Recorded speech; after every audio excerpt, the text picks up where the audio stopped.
gentlemen, a very, very warm welcome as we are back for the European Tour in Sindelfingen. Looking forward to this one, the European Darts Grand Prix. ET6 gets us underway and it is going to be a good weekend. The sun is shining, the darts are going to be red hot, and here at Online Darts we have you covered through the whole weekend so you don't have to miss anything whatsoever. How we doing? Muchos, hope you are good, mate. Yeah, look, a great weekend of tungsten action ahead. Cannot wait. Martin Lukeman takes on Benjamin Pratnamar. Cameron Menzies takes on Mikael Unterbuchner.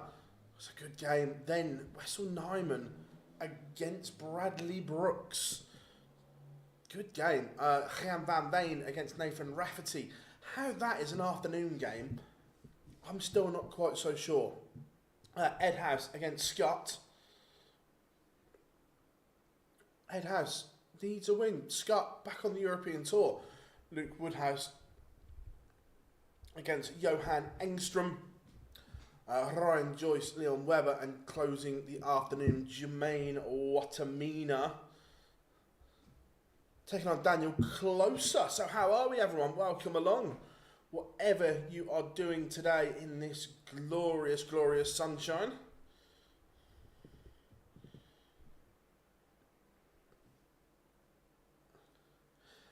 Who's your pick for the tournament and who has an outsider's chance? Look, the big guns are back, so to speak. So, going to be interesting there. Again, is Van Veen and so on outsiders? I think they can cause upsets. That Van Veen would run into Gary Anderson. It's a tough game for both. As long as Van Veen comes through, Rafferty. Look, Rafferty is no mug. No Littler, but we've got Humphreys, Van Gerwen, Price, Anderson all return. So look, Ryan Searle in action this evening. Joe Cullen. Barney needs a result as a tough tie against Ratajski. William O'Connor, Dirk van Dijvenbode. That's a horror game for both.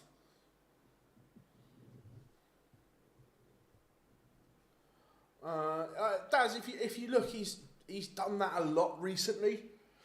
To be fair, it's not a new thing. We've seen that when he brought out the Prodigy darts, that he was chopping and changing between them and the Gem 1s, and now the World Championship darts are out, he's done the same, chopping and changing between them. So it's not a new thing. How we doing, Tom? It is a wonderful day out there. Yeah, I didn't see United winning 3-0 last night. No, I don't think anyone did. How we doing, Chris? Hope you are good. That big day, you know.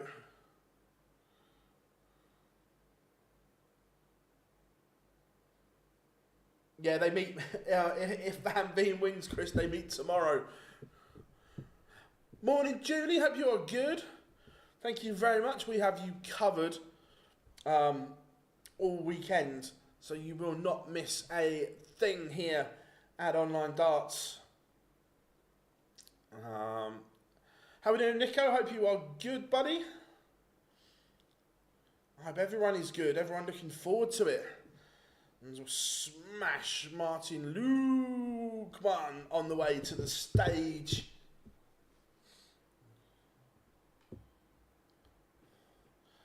Oh, by the way, is anyone else's... Oh, no, they fixed it because Twitter's back. Because it had been down forever.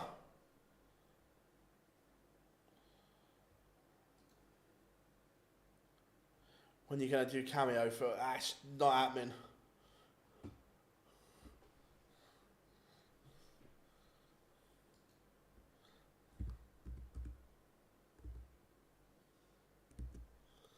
Right. So... that there and that there. Excuse me. I'm interested to see what equipment Martin Lukeman is using, because he's got a very old, worn, battered set of darts, but he changed to a newer set, but then went back, so I'm interested to see what set he's using. Price is there this weekend, yes. Yeah, I think Nijman wins this one.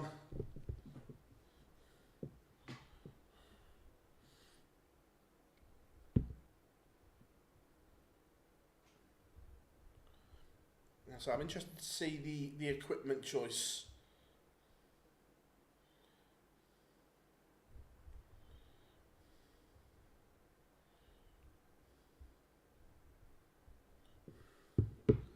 From him, but welcome along everyone. Remember, reaction from Luke Littler is on our YouTube channel from last night now. I don't know if it's psychological or not. It looks like Nijman's sticking with the old set for now. Yeah, look, the Gen 1s work better than any other. Look, sometimes it is psychological because the Prodigy dart and the World Championship dart, the barrel is the same. It's just the colour and the coating. But sometimes when the dart is sat in the board, the colour doesn't look the same or the coating doesn't feel the same, but he is definitely better with his Gen 1s. There are no question about that whatsoever. And Martin Lukeman, as Gob says in the chat room. I say it's interesting that we're touching on Littler doing it. Lukeman's done it as well. That has gone back to the old setup, the old battered and worn dart. How are we doing, Higgy? I am very good. I hope you are well. It's interesting. The actual darts that Littler won the World Championship with, he hasn't thrown them since. Like the actual darts, the Gen 1 barrel, he's comfortable switching and comfortable changing.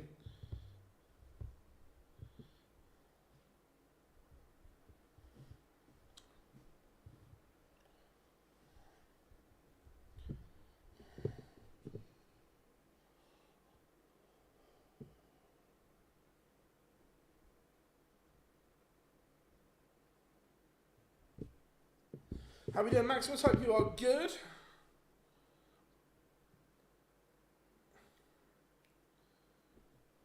Remember, everyone, warm out there. Get your H2O in. I'm a change man.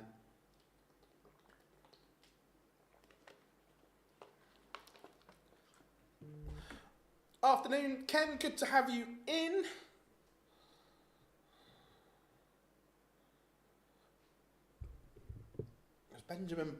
Benjamin Pratnamar has punished the Lukeman mistakes in leg one.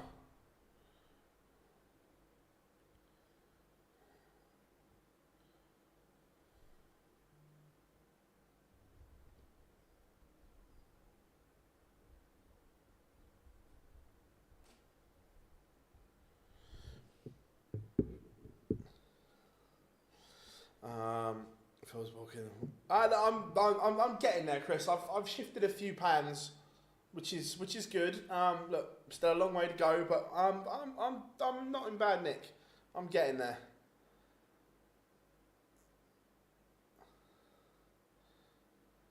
I noticed a lot of darts. To be fair, last night, Higgy, the issue with last night, most of the players that were having darts on the floor were players that use a moulded flight and stem setup. Let me illustrate.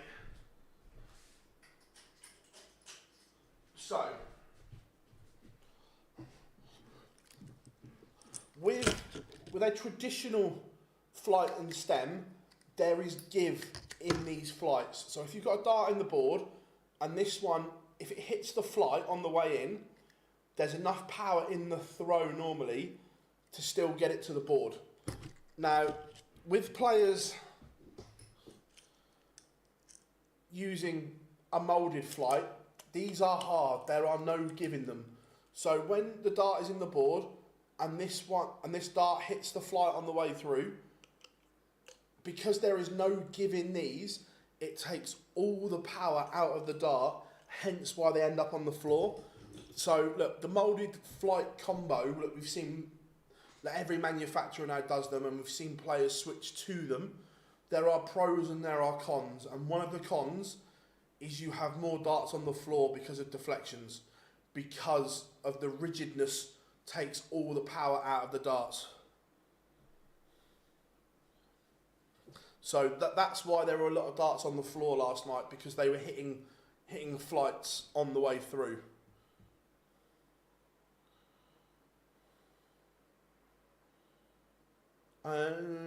Yeah, I think the Pro Tour's back next week. Or is it the week after? Let's have an investigation. The week after, the 12th and 13th, the Pro Tour is back.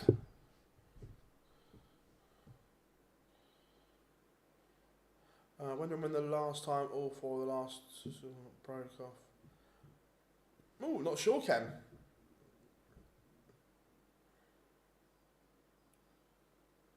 Yeah, no, Nick, I feel good. Yeah, 100%. So yeah, that's why look, the moulded flight and stem system has benefits, but it also has negatives as well.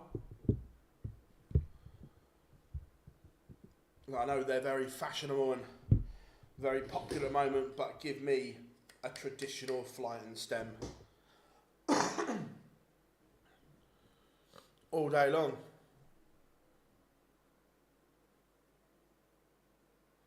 Oh, look, check you out, Teresa. We're going international. Whereabouts in Greece are you going?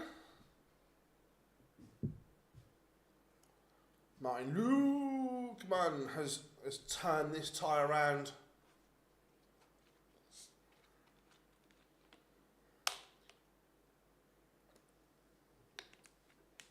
Crete. Now, again,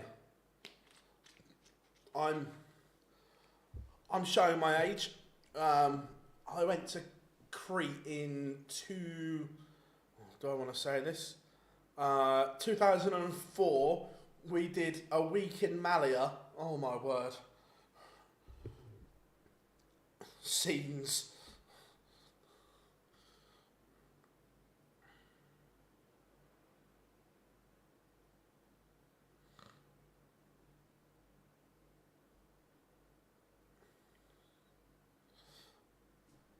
Lukeman 2-1 up, but in a bit of danger here of just being reeled into 2-all. Thoughts on United win? It's a fabulous win for United. Great win. To be fair, Chris, it's not just a great one. Look, from 2003 to 2012 or 13, we went away every year with the with the lads on holiday, whether it was one of the Greek islands, Ibiza, Mallorca. We've done them all. Tenerife.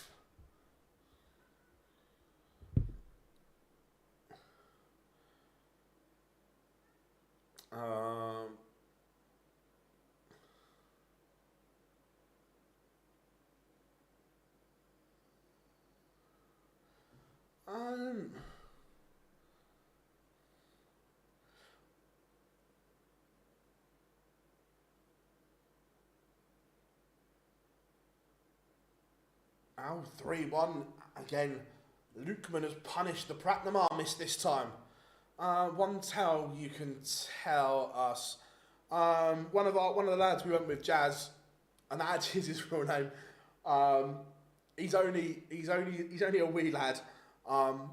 So we went to Eden in Ibiza. We went to this water party, and we bought him this Paw Patrol rubber ring with a steering wheel and everything on it, and we made him wear it the whole night.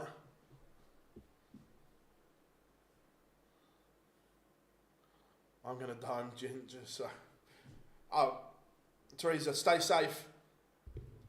We'll have to get the Facebook status so you can check in every day. Lukeman 3-1 up and kind of cruising here at the moment. Yeah, Menzies has the ability, there's no question there. It should be a Spurs United final from here. Both teams should not throw that away.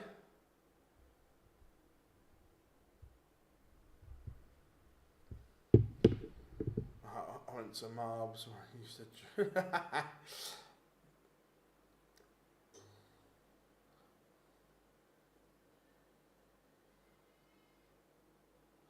Yeah, I'm not sure if the fear of flying's over, but maybe the fear of realising that he's not going to get where he should in the sport if he doesn't travel.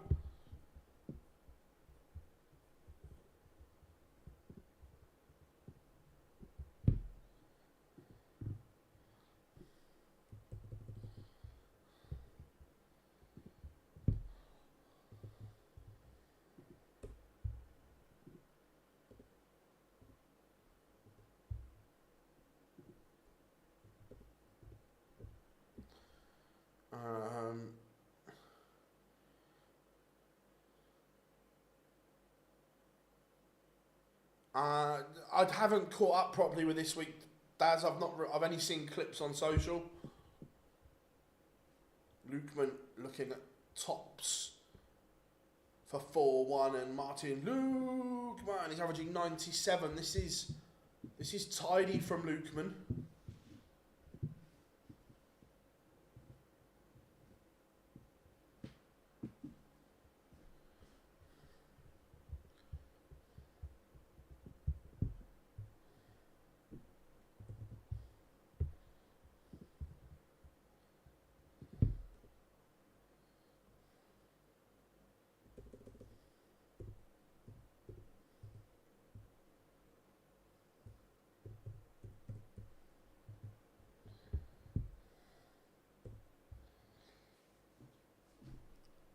Cheering on. No, I get that, Tom. I get that. I can't back Constitution Hill after falling. I'm guessing he's favourite. Look, an unbelievable horse, but after falling in the manner that he has.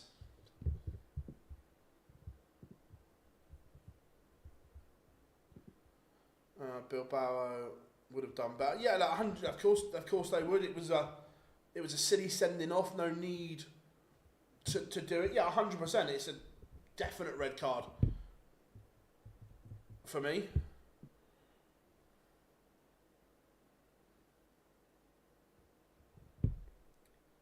I feel I'm here and not good lad, Mark. Pratnam in control on throw here.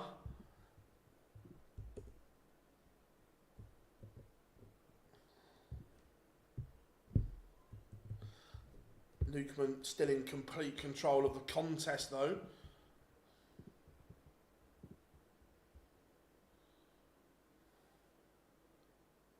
Euro Tour. Why wasn't I told, Rob?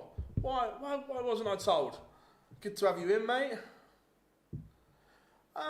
Football and boxing, Nico. Yeah. 4-2. Pratnam has a leg back. To be fair to Pratnam, he's been in this contest. He's done okay.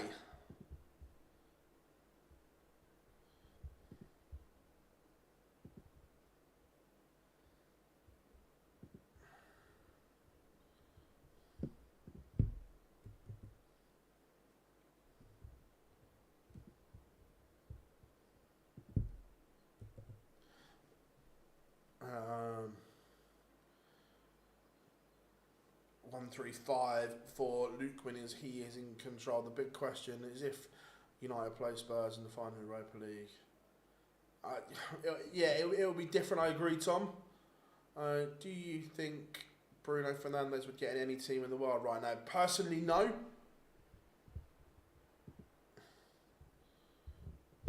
Look, I've been critical of Bruno Fernandes, that I know a lot of United fans put him on this pedestal and think he's this world-class operator. For me, he's a very good footballer. Do I think he's world-class? Personally, no. But that doesn't mean I'm right. I think he's a very good footballer. I just don't think he's the level that some people think he is.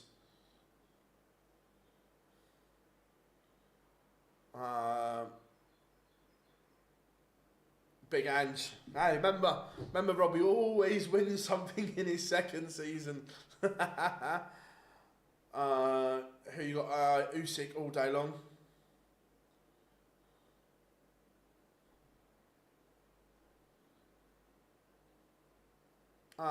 It's one of the best Euro Tour weekends, Jamie. Yeah, Sindelfingen is good.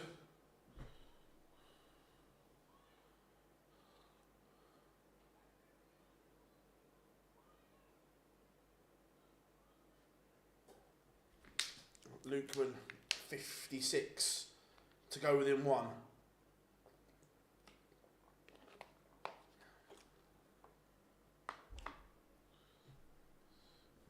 There's 16 now, tops to go 5-2. And Lukeman does not give Pratnamar a chance to get back into this.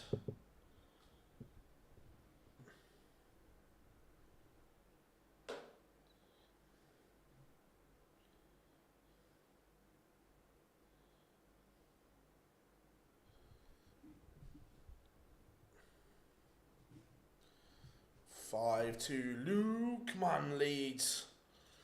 Remember, the big guns are back.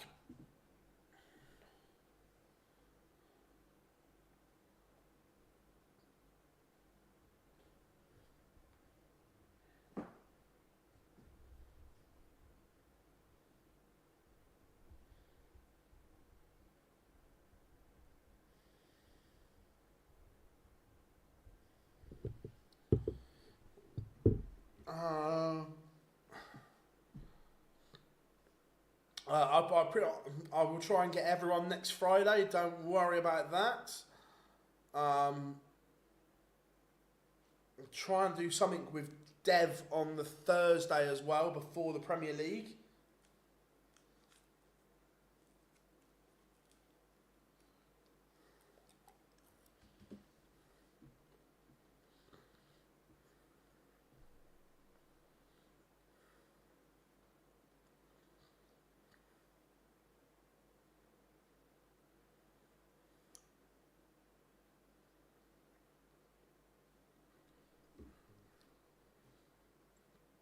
Pratnamar just looking to set up this 2-2-2 to stop Lukeman winning it here. 140 to leave 82 is good from Pratnamar.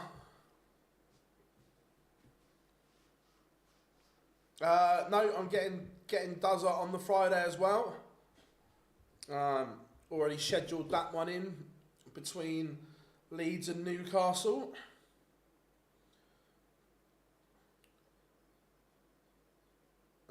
Pratnamar will be disappointed there that he's not got a dart at a double from the 82. Lukeman is not going to take out the big fish, so he gets away with it this time.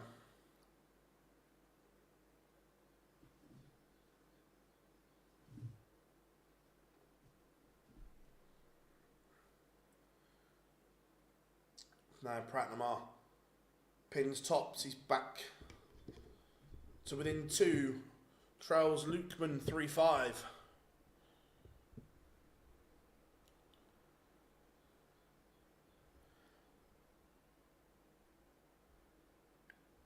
So no, I'm going to get a hotel on the outskirts of Leeds and then just go to Duzza's in the morning.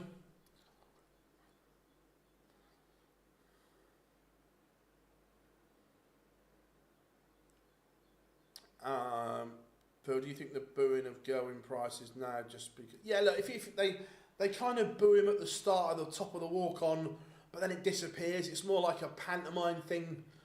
Now, I genuinely don't think I genuinely don't think there's been any serious hateful booing of going price for a while. I think it's more pantomime. They boo him at the top, and then he gets a really good reception when he's on. I'll tell you what, Pratnamar may be making this interesting.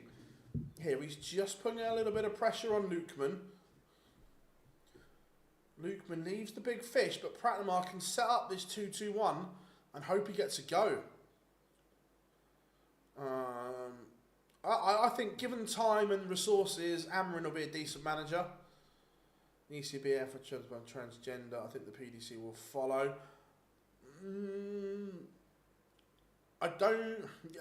Long term, yes, but I certainly don't think, because like the FA have changed it within, was it 2 weeks?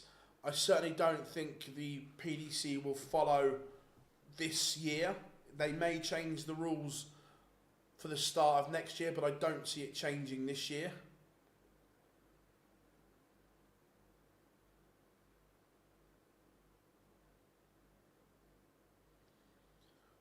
Nijman, this 111, there's pressure on it because Pratnamar is sat on 56 to effectively put us back on throw. And Nijman has missed a match dart.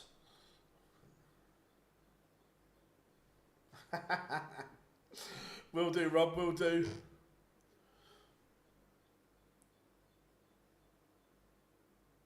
And Pratnamar has missed, giving Nijman the opportunity to win it.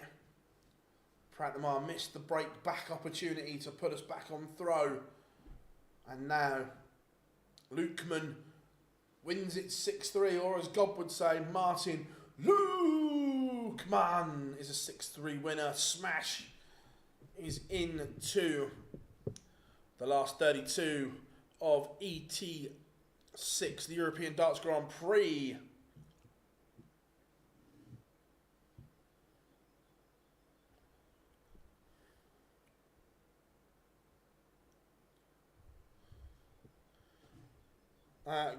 Really, really good lineup in Newcastle next week. You've got MVG, Joe Cullen, Steve Beaton, and I can't remember the other one without looking.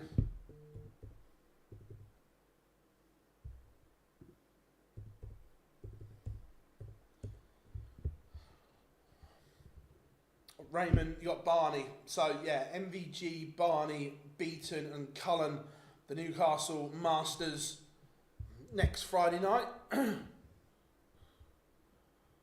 How are we doing? Last week, how are you?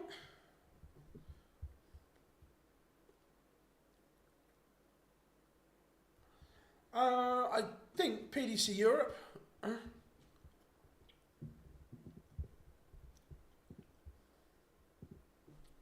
Don't hold me to that, but I think it's PDC Europe.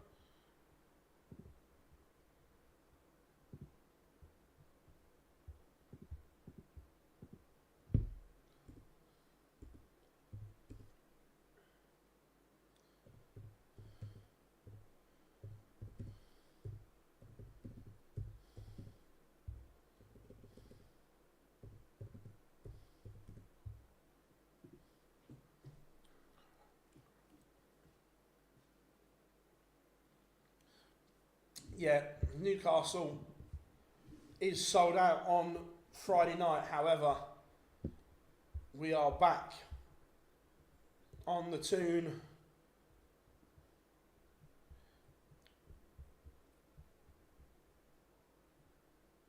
on December the 4th.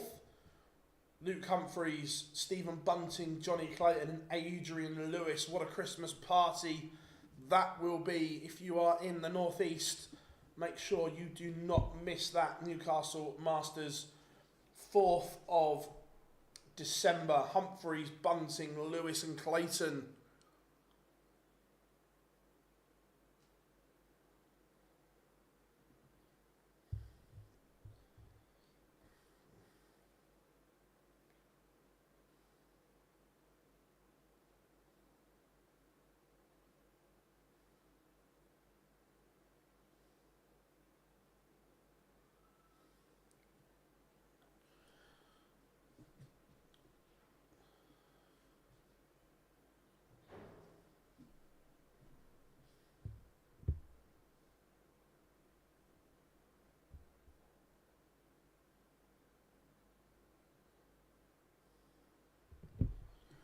Yeah, Leeds this week Leeds this coming Thursday in the Premier League. First director. To be fair, Leeds is always decent. To be fair, the Maverick Cameron Menzies coming next.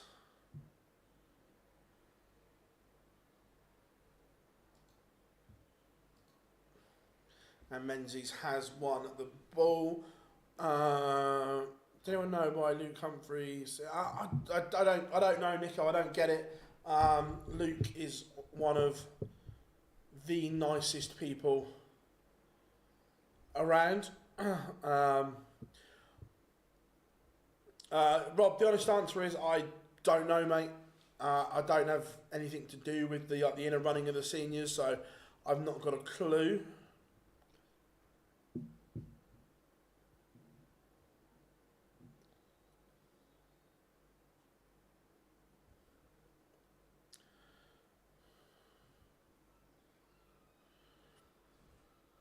Who do I fancy to win the Challenge Tour? Look, it's to pick winners of the Challenge Tour is tough.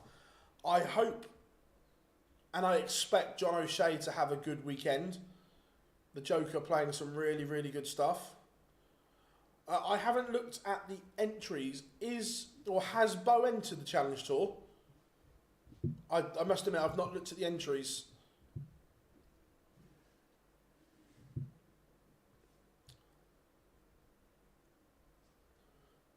Any new darts caught your eye lately? Bo is in. Nice. I was worried that she wouldn't.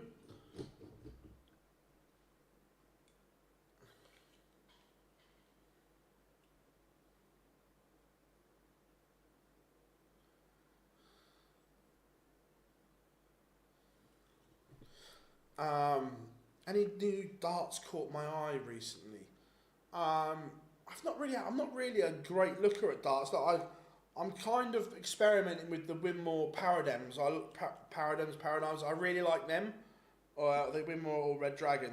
They're ones that.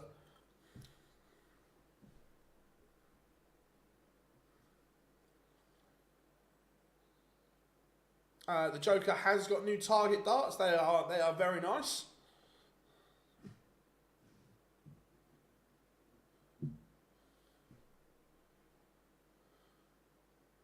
Chris Mason was good egg last night answering.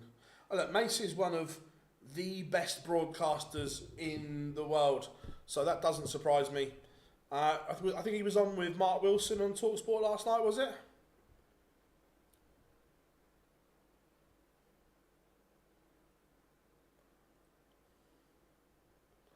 I like that Ben Robb's at the Challenge Tour. That's a plus. I like that.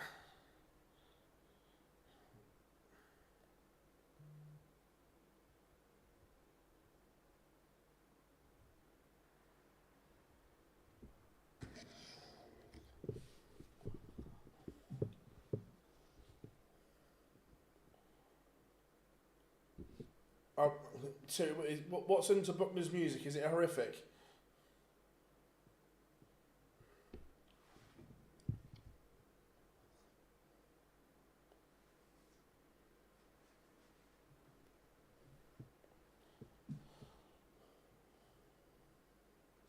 German techno. Just seems the seniors might have reached its heights. It originally seemed like it was going. And look, the seniors could be an unbelievable product. But like in all things, it comes down to money and finances, I guess.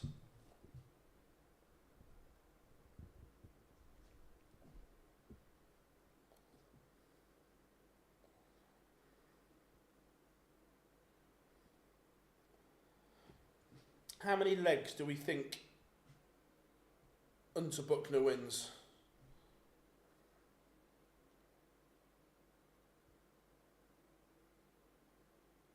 How are we doing, Kados? Hope you are good. How are we doing, Lendl? Good day, mate. Do you guys OD still have the deal? Yeah, look, we still do the We're still media partners of the World Seniors, mate, yeah?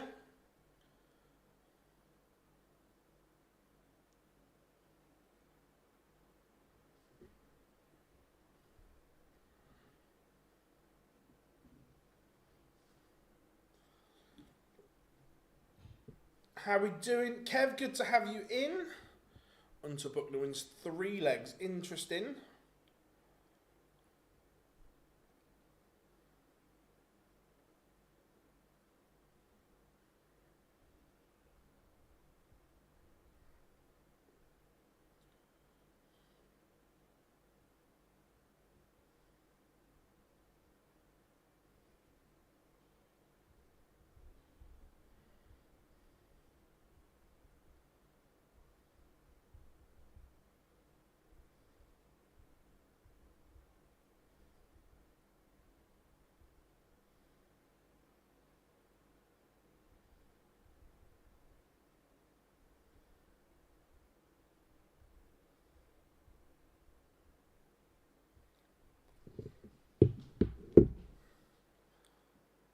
How we doing, mate? You heard Gary? I've spoken to Gary on WhatsApp a little bit.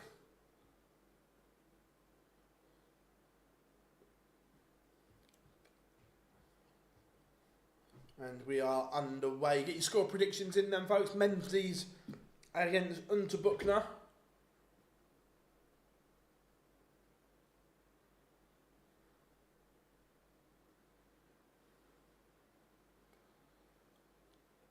Menzies seems nice and relaxed so far.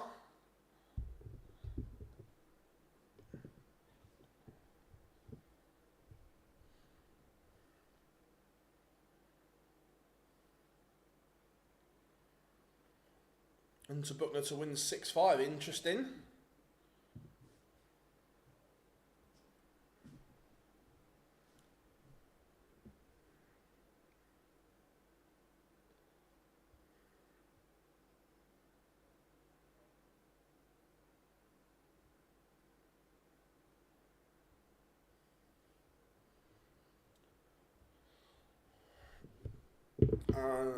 Thoughts? You seen the Arrows Insta page effectively saying certain dart companies are taking the mic by fleecing fans with more player darts that won't ever. I've not seen it, Chris, but I disagree with it. If a player is happy to put his name to a set of darts, that's been happening for years and years. We see the popular Red Ring Eric Bristow darts, for instance, that he never threw in a million years. We've seen Gary Anderson have ranges. So yeah, I've not seen the post, but I disagree with it.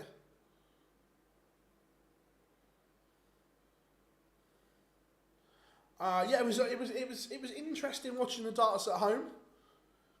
You saw, or you see things that you don't see in the venue.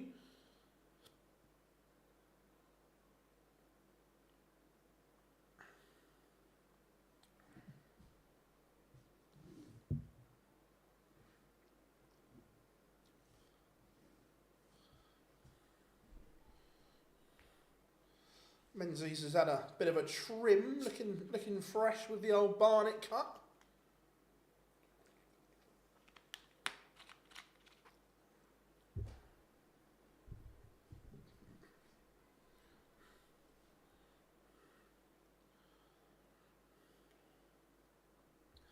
Yeah, like I say, I've not seen the post, but I disagree with it.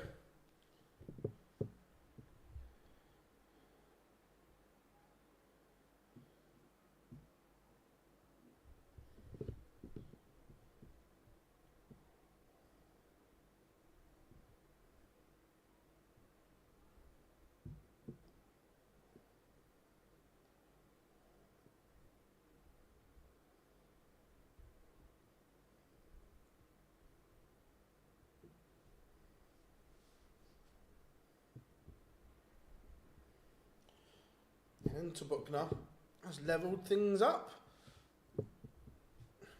Into Buckner, no, he was poor in the last Euro Tour he played in, but better here.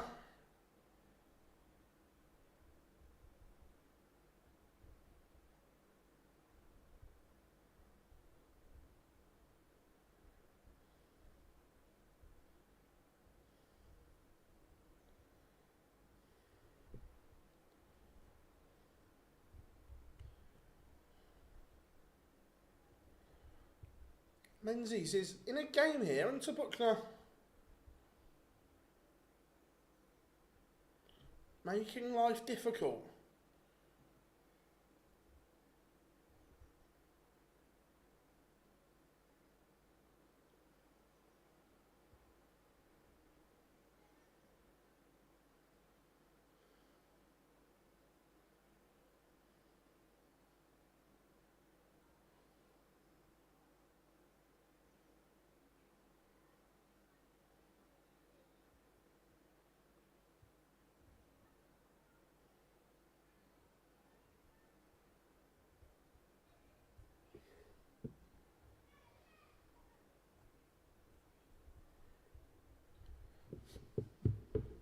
Menzies tees up, double eight, and you would expect him to lead this once more.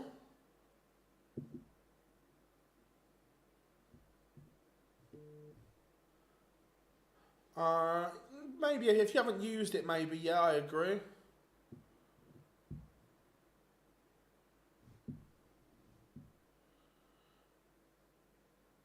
And last start, Menzies leads once more, the Maverick Scotsman. 2-1 to the good, everything on throw so far.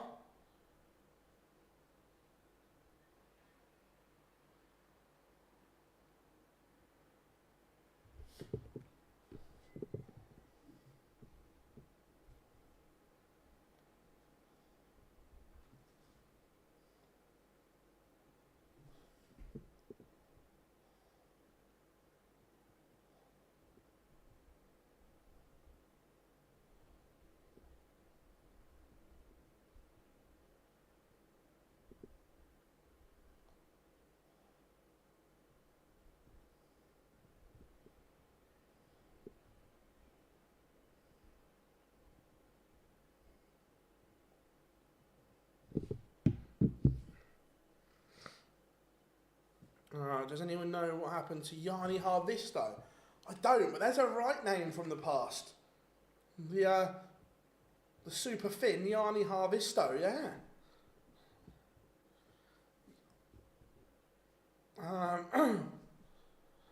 Menzies is just asking a few questions of the Unterbuchner throw here. Menzies' average has dropped to 90.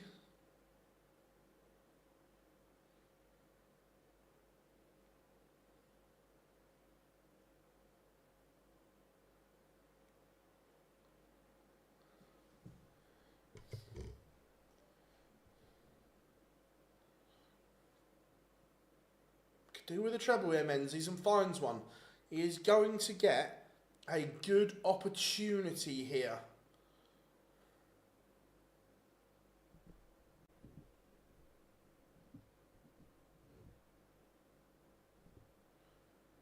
$88 to at double 14, and it goes. It's clinical from Menzies, 3-1 to the good. Cameron Menzies. He now has Unterbuchner under the pressure. Yeah, look, Justin Pike I don't think, I haven't seen him play darts since he left the PDC. I don't think there's any evidence of him returning. Yeah, just done.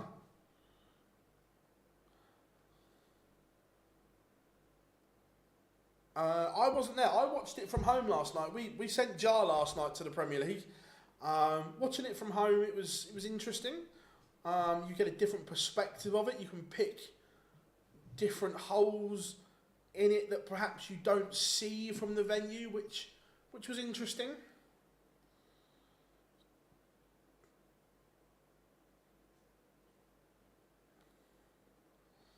The more I think about it, the more I think, we spoke about this on the Fallout Bar last night, that I think the timing should change.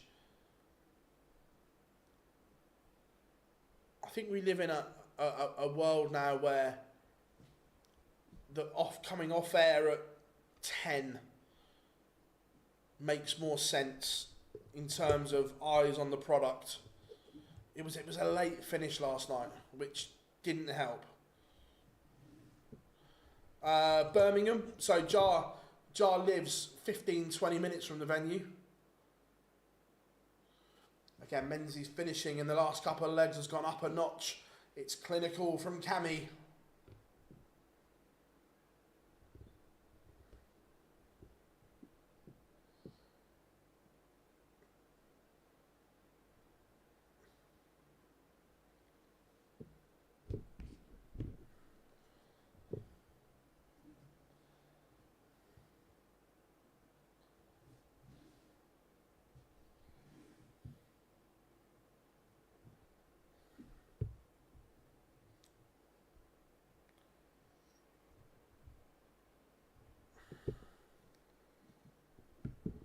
Yeah. Excuse me. Yeah, he does look a lot better, I think, when he's had a brush up. Agrees too. I just think that with the demographic changing and whatever, and I say Eddie spoke about it a lot with boxing, that they're trying to change the times that the main event's on and so on going forward. Do you think Mardell's criticism of Pipes? Yeah, possibly. Look, I know Justin Pipe was livid with what Wayne said and so on, but it's the way it is. Yes, Jack, and look, rightfully so. Could have been longer if you ask me.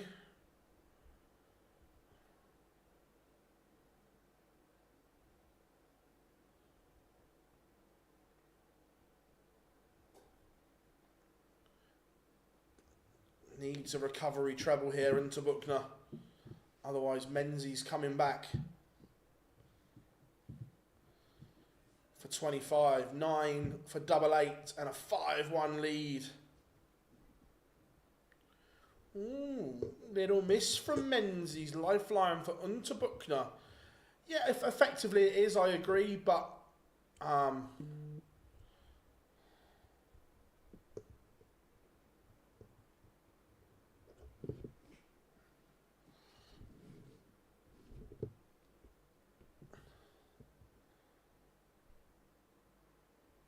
oh yeah, he was adamant he was going to chin Mardell one day.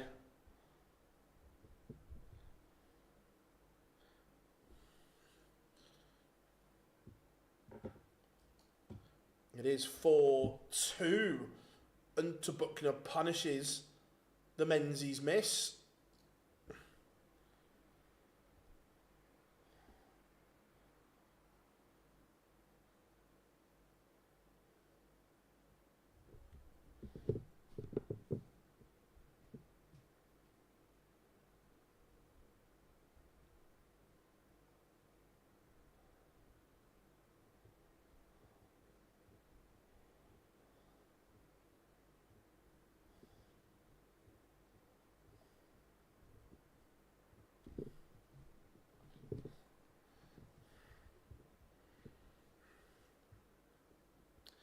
No, I agree, Rob. Yeah, he wasn't the same. I agree.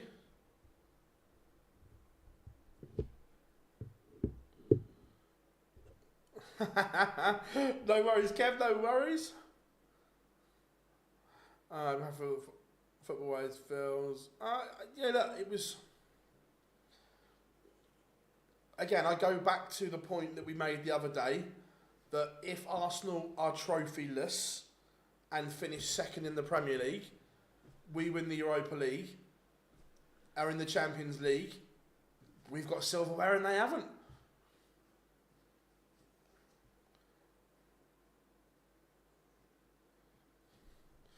How are we doing, Daniel? Hope you are good.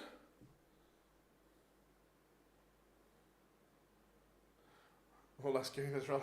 Yeah, 100%. And to put me leaving the old 162, I like it.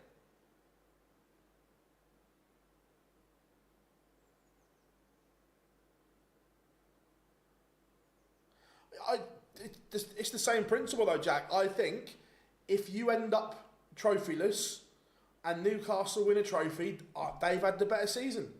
If they finish in a Champions League spot and the Carabao Cup, they've had a better season. I will always judge anyone on silverware one to who's had a better season.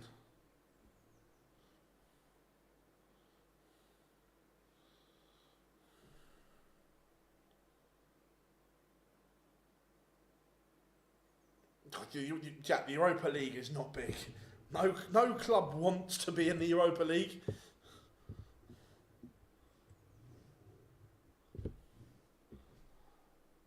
And to Buckner.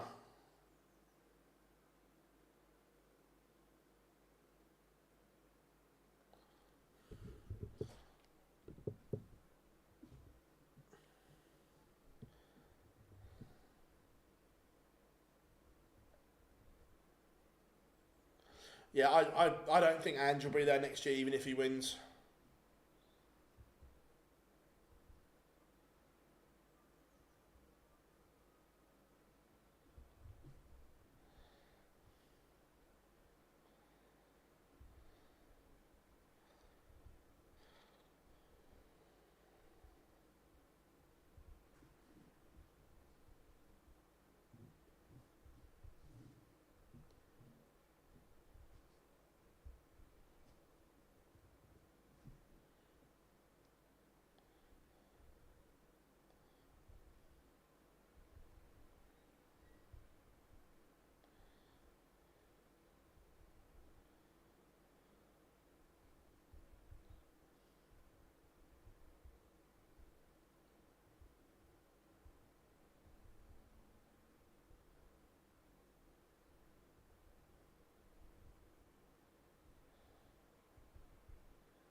Menzies splits the 14.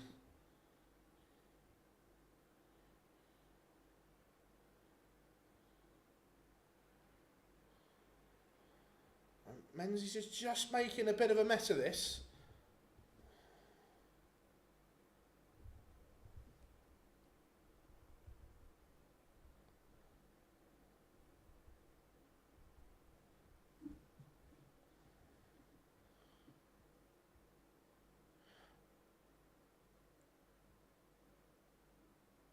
How we doing? Jar, good to have you in, buddy.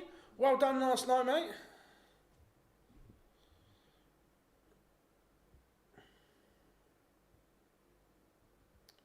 Good stuff.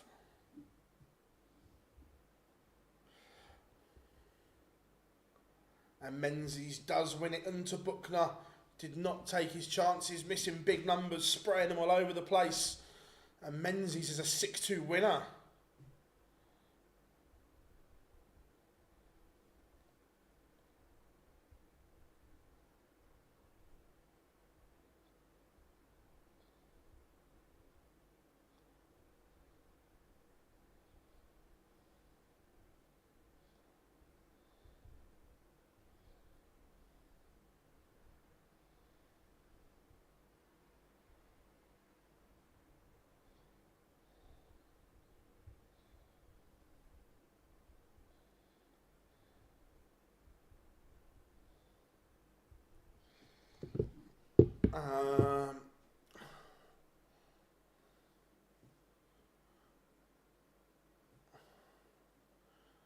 Cammy wants to have a joke with. I love watching. Yeah, look. Cammy is just building momentum.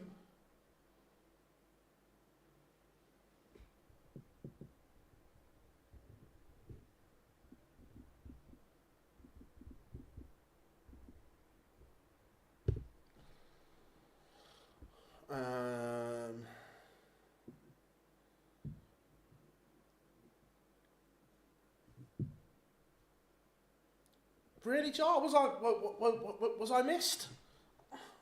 I'll take it.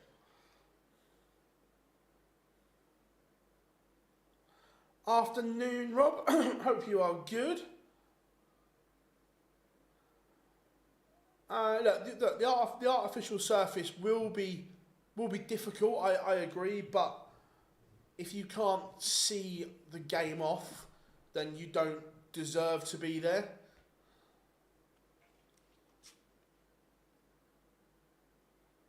I'll take that, mate. I'll take that.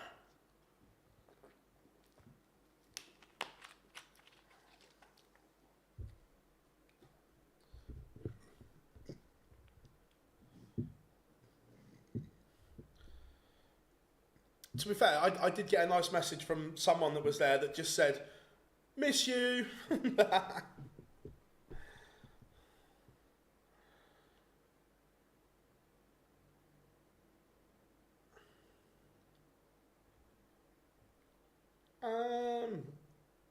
We'll have a look in a minute, Chris, and discuss.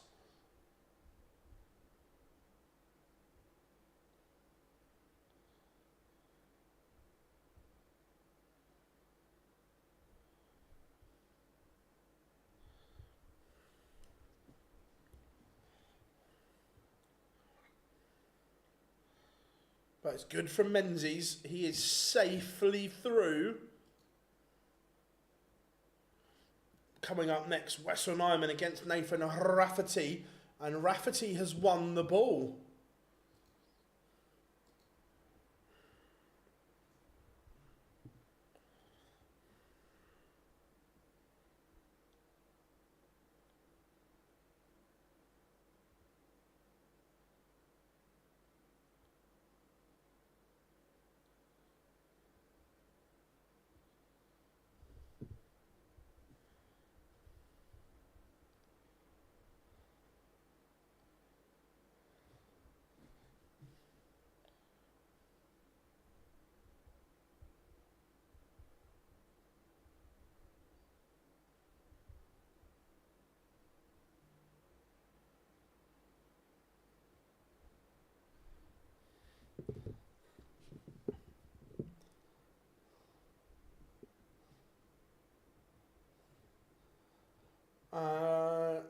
Jack, where's Gob? He is working on the Super Series. Sorry, yeah. Bradley Brooks, he is, yeah. Rafferty's got Van Veen.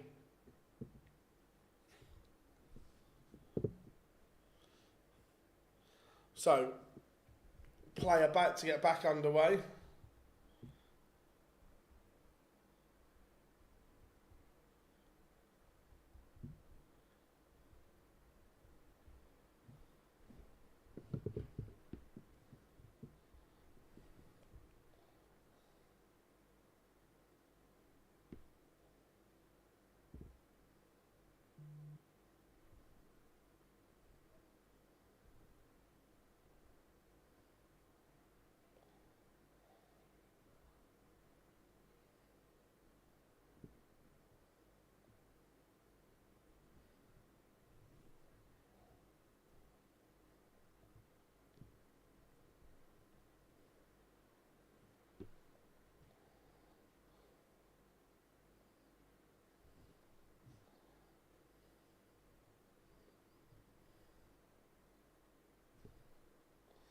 So, pictures are back. We are ready to go with game number 3.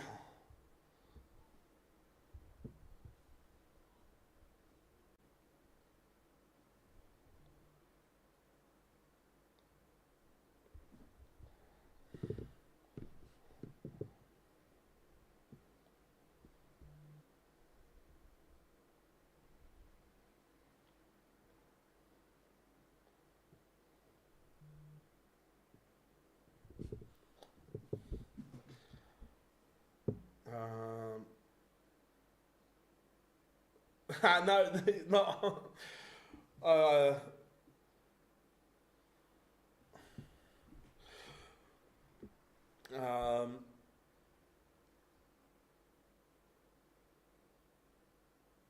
Let's just discuss the odd messing. Sad amount of.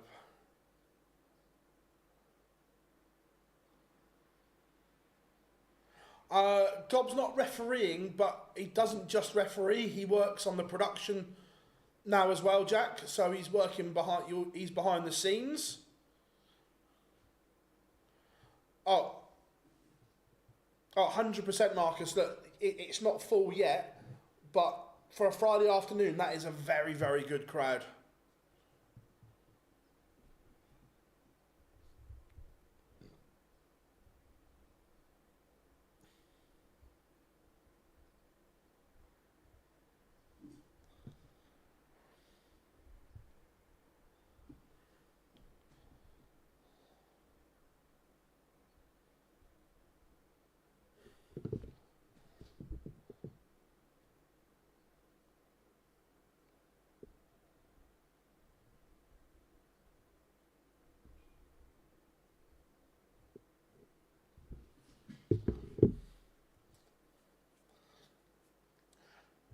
To be fair, Chris, I was actually messaging Jar on WhatsApp at the same time.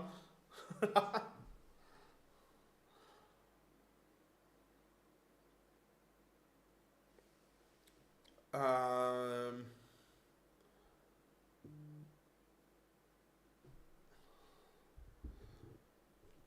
Phil, when darts isn't on, do you get any time? Yeah, a little bit.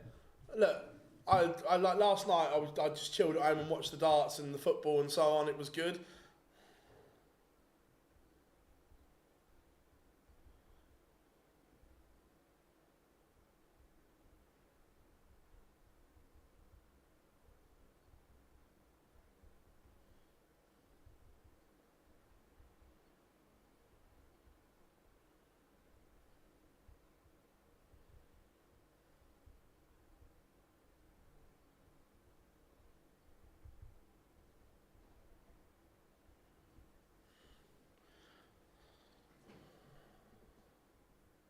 I know Westler's been a bad boy in the past, but it's nice to see how well he's done. Yeah, look, the the the both ends of the story, I completely agree, Teresa. Look, did he do a real shit thing? Absolutely.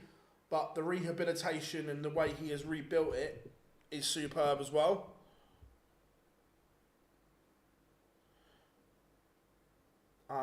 Cheers, Jack. You know, look, Matt get the time that Matt gives our channel is incredible, and I can only say thank you for that because no one else gets that kind of access, and so it's amazing that we get that time with him. Oh yeah, no, yeah, it is my full time job.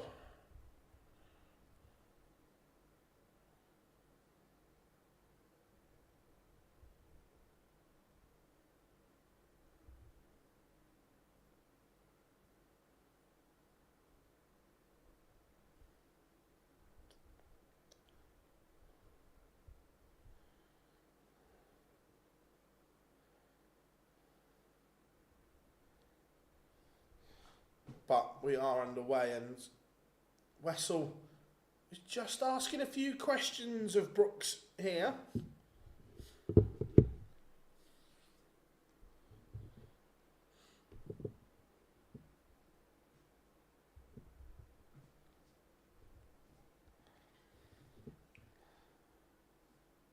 Leave 68. Brooks is going to get a dart at tops here for the 120. Doesn't go.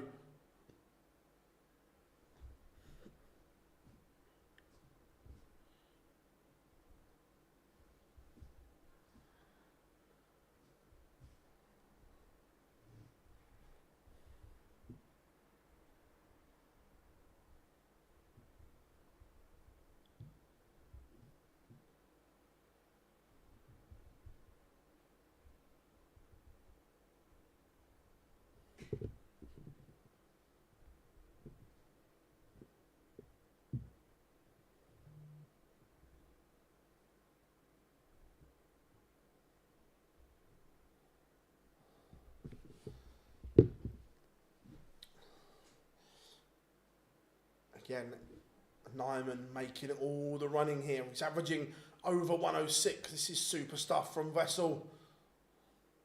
I think Matt appreciates you because you're an honest darts fan. Yeah, I hope so.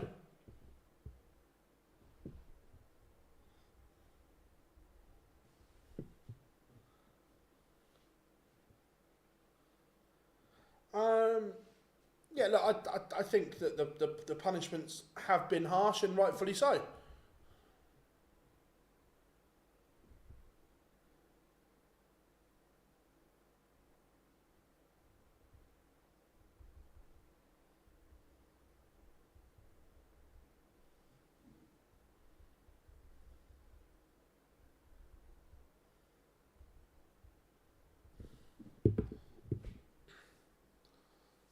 Nijman leaves 24 for a 2-0 lead. The Dutchman is averaging 108 at the moment.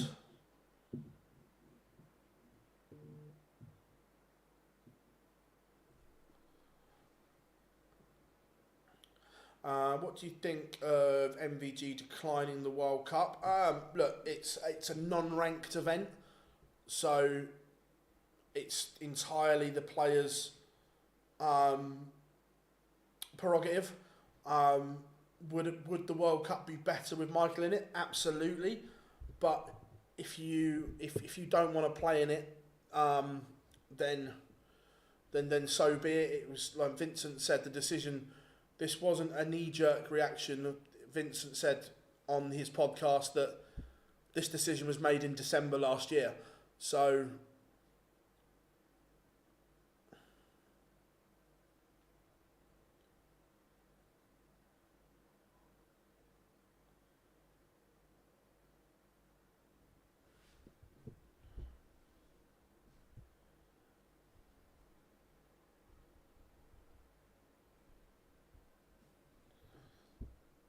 Wessel's just making a bit of a mess of this leg.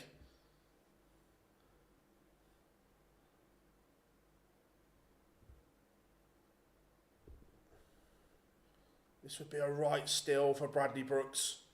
And it is 1-1 somehow. Wessel absolutely messed that up.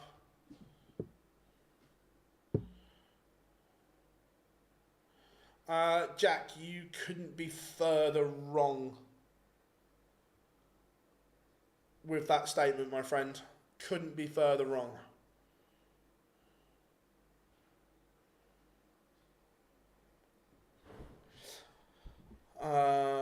Who is LL? Luke Littler.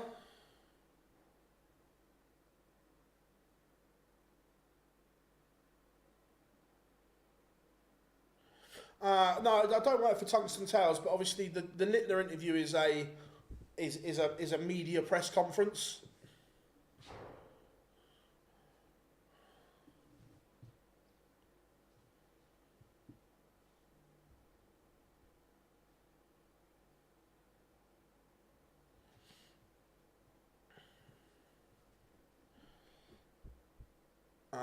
It was funny seeing Matt's reaction when you found out next year's Grand Slam format from the prize money.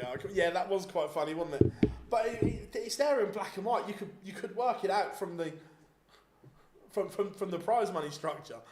It wasn't. Are there any events where the players are obligated to play contractually? I don't think so. I think that they could pull out of anything if they wanted. Bradley Brooks, from being in a world of trouble, looks like he's going to take the lead. Wessel will be bitterly annoyed with himself here.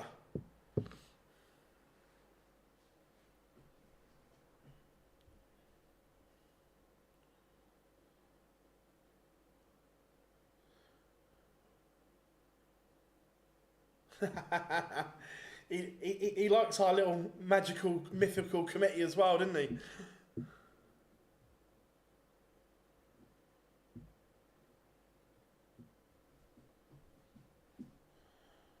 How are we doing? Fraser, hope you are good. Always good to have you in, buddy. And again, this time, Bradley Brooks has fluffed his lines and Wessel leads. Look, this is probably the right score. They've got there in a roundabout way, but Wessel 2-1 up is probably a fair result of the first 3 legs.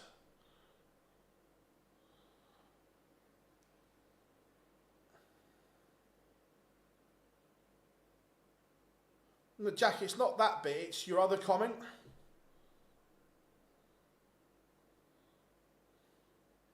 So, Fraser, this week we will drop interviews with Robert Owen, and we've got a nice little interview with Jaden Walker as well.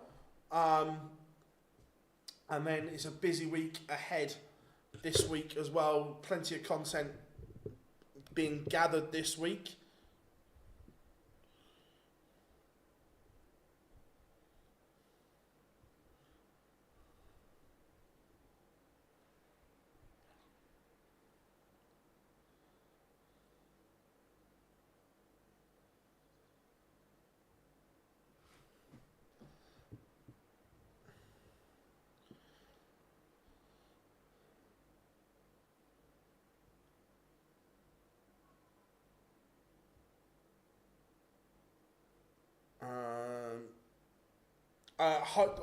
Now Mason's back off holiday and so on. We will get that out this week, or sorry, next week.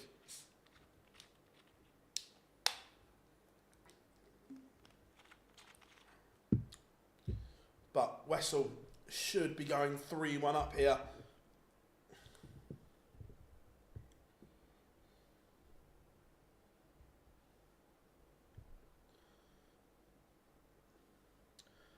Jensen Walker currently. Yeah, look, Jensen's a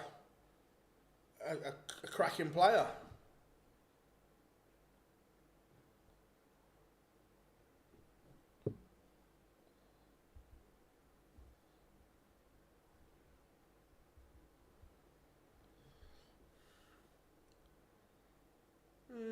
I wouldn't go that far.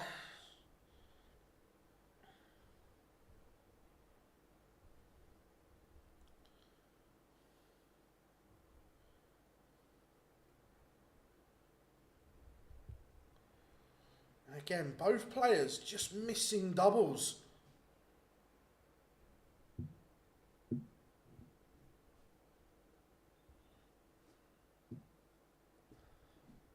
This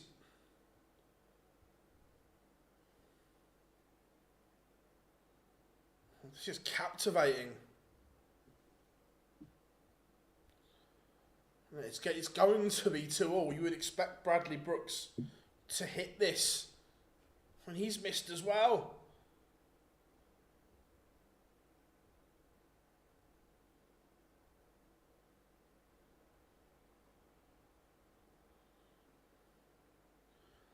I'm trying to multitask. There's a bit going on. And Wessel does hit 3-1 to Wessel Nijman. So the match play, if you look at the 16, Michael Smith, it's hard to disagree.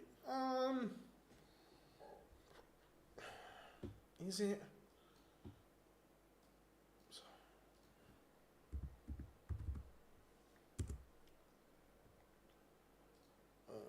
Match play.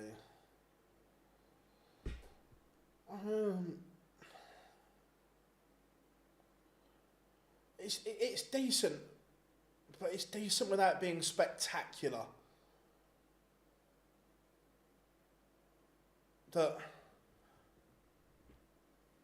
if the draw goes right, stroke wrong, depending how you're looking at it,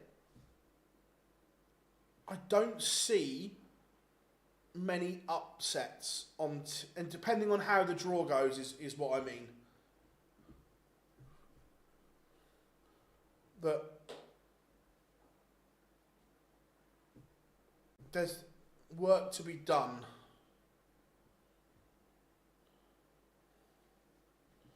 How are we doing, Hendy? Hope you are good, mate.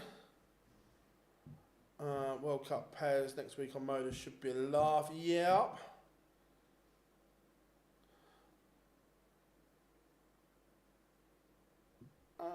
Look, he's still learning his trade. He's still learning on the job. So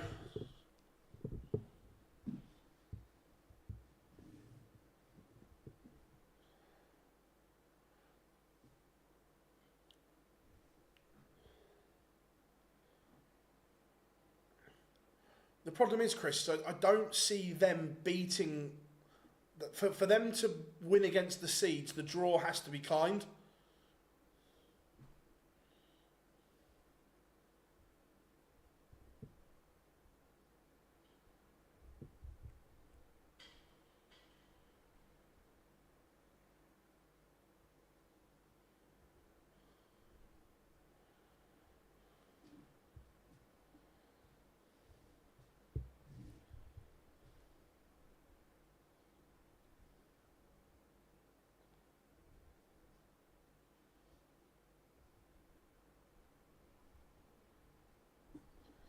4-1, Wessel Nijman leads.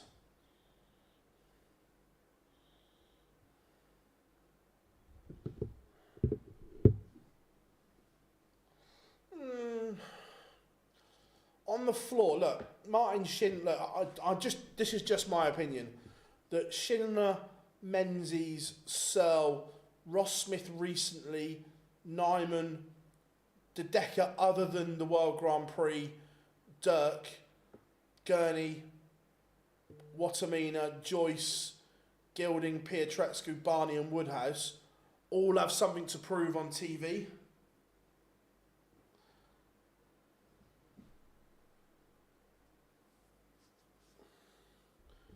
There's a big difference between playing well on the Euro Tour and the Pro Tour to playing well at the Winter Gardens.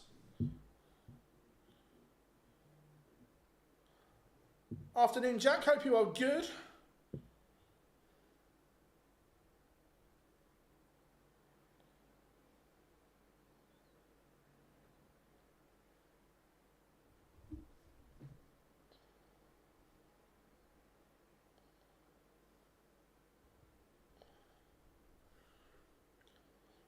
Afternoon, Phil. Do we have another Luke Littler in the snooker? I've got no idea, Jack. I am a proper casual snooker fan.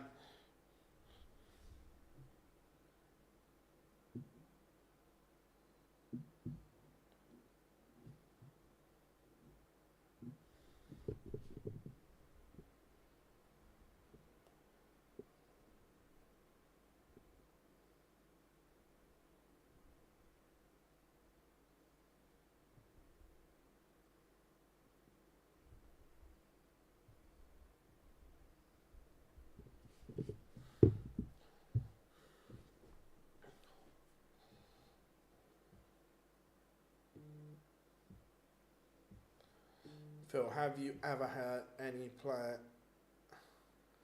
Have you ever had any player you've interviewed? Do you think? Yes.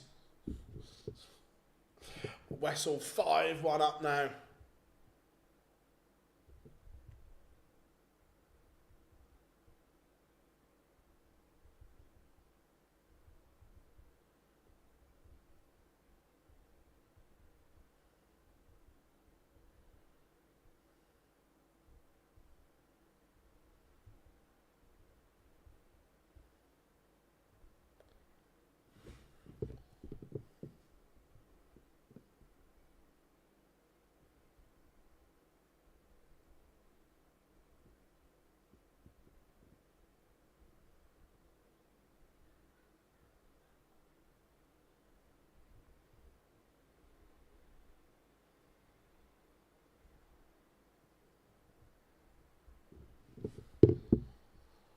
Bradley Brooks in control here.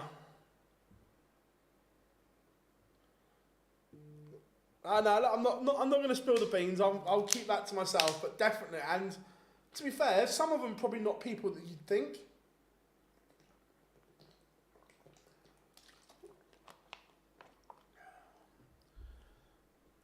Brooks in control of this leg, but still a long way back here. It's not been a classic. It could have been, but a couple of right dodgy legs in there from the pair.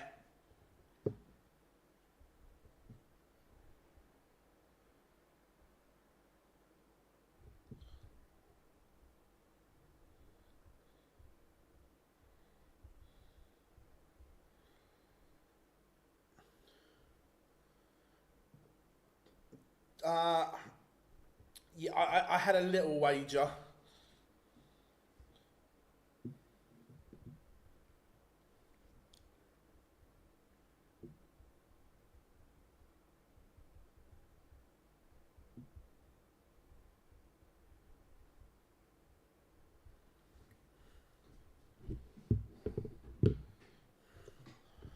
Brooks does hold media equals relationships. You can't talk like that about. Yeah, 100%. Like I say, look, yes, there are, but I'd never name them.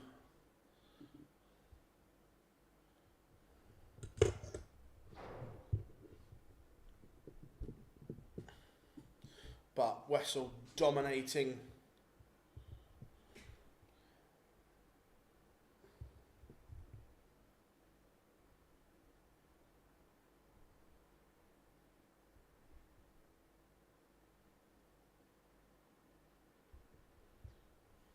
Oh, for a Friday afternoon, that is a very, very good audience, very good crowd.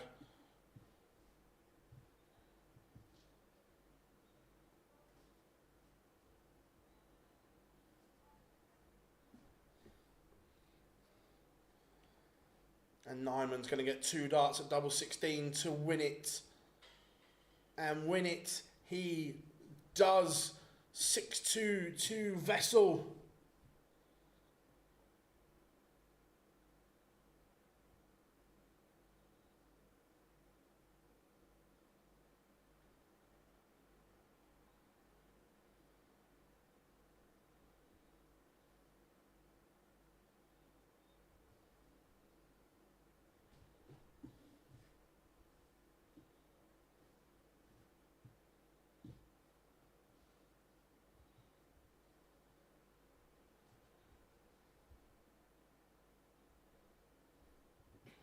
Now Wessel is through, and again, this was my concern about Brad as well, because we know Brad can play to a good level, but he does it all the time. He gets through Q School, looks like $1 million, then gets back on the tour and doesn't produce. He's averaged 75 there, and this is Bradley Brooks in a nutshell.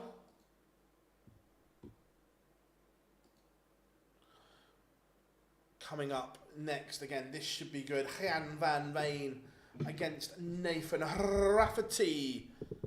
1200 Dan said, nice James, that is good.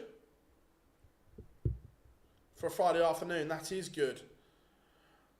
How many play Northern Ireland today? Good question. So, from Northern Ireland, a quick scan, only Rafferty.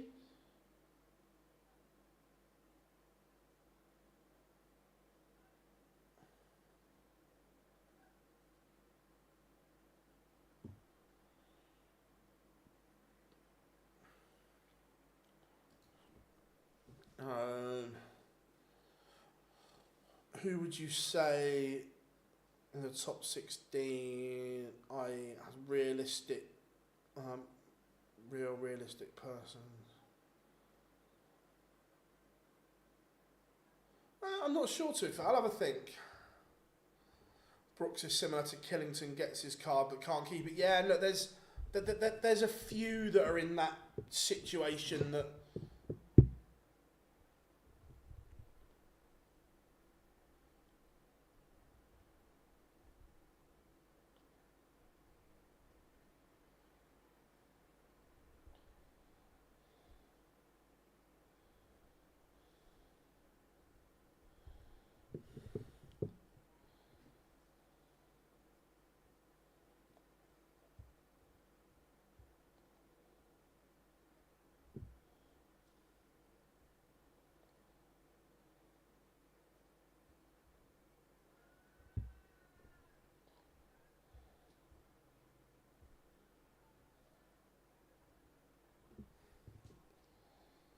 But the break is now in play, so not long to go. Any questions? Fire them across and we'll see what we can do.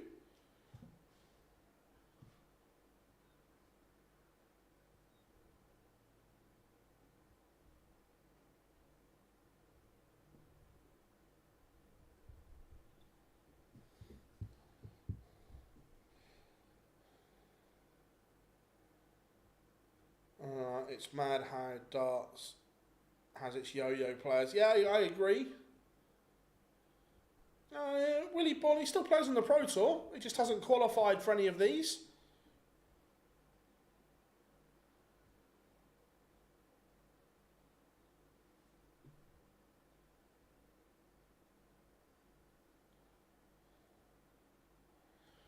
Joyce to be, yeah, 100%. Ryan Joyce is playing beautifully at the moment. Who wins the Champions League? I think it will be either. I think PSG have actually got a really good opportunity.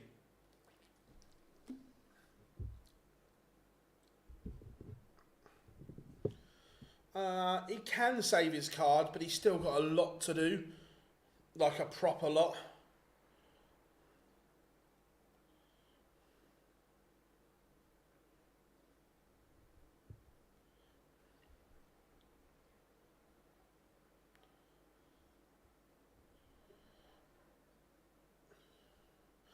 Oh yeah, he is a very special talent. There's no denying that.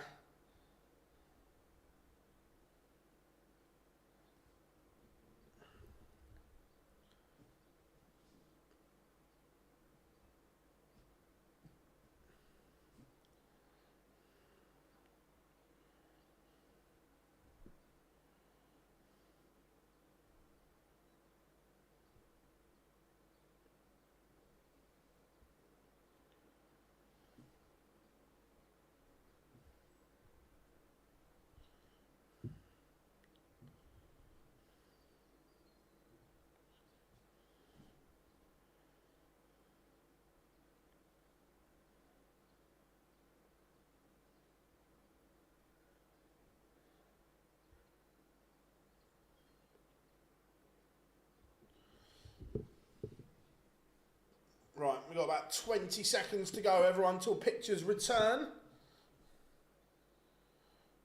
We are ready to go. If you haven't yet, make sure you drop us a like and subscribe, everyone. We want to get to that 43k mark by the end of the weekend. This, no ifs, no buts. We want to hit that mark, and to do that, we need another 36 of you to subscribe. That's all, 36 of you to get to that magical mark.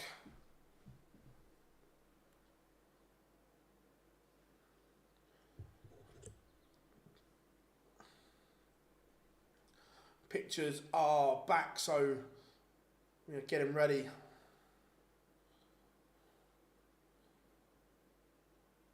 Again, Russell's front line average was okay, 106.5. That's decent enough.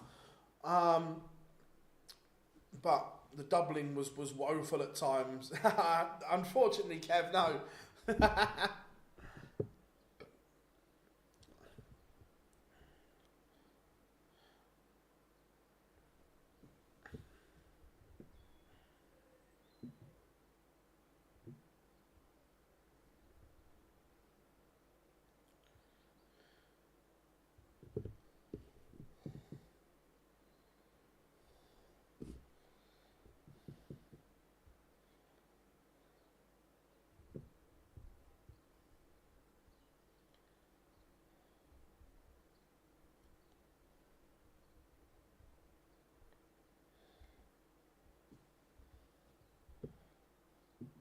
Right, Swiss Phil back on the stage. So here we go. Nathan Rafferty against Jan van Veen in Sindelfingen, the European Darts Grand Prix.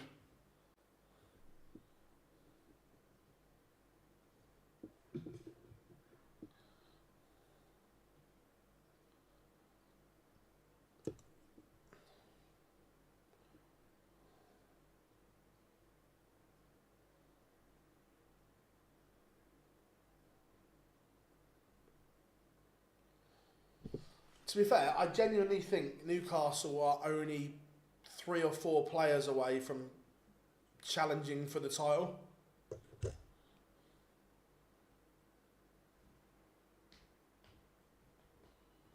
Look at Rafferty playing the crowd. He's loving it, isn't he?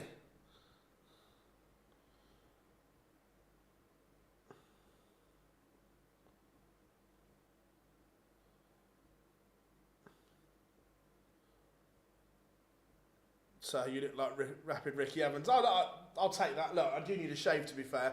Normally I'm clean shaven, but I've gone for the lazy approach. So granted, I do need a shave.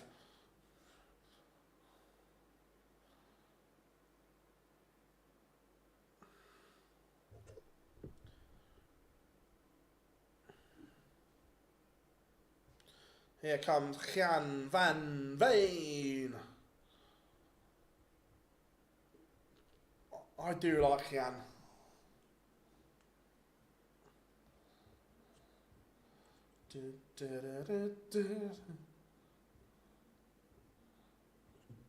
Yes, you're on TV, love, you can't hide.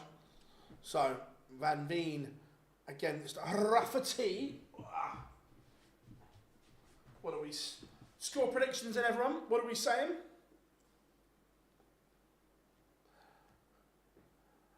Rafferty came on. Yeah, Amy, I think Amy McDonald is from the same part of Northern Ireland as him.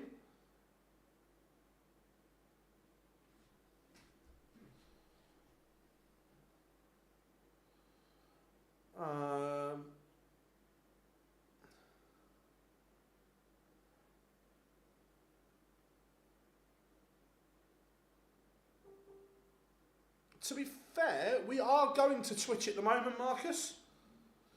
I'm not going to lie, I haven't got a clue what I'm doing with Twitch, but we are sending this to there.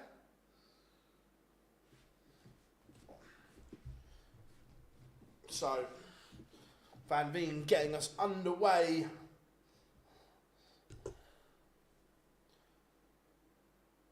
I thought she was, my bad. That's why I'm sure that I read somewhere that's why he went with it.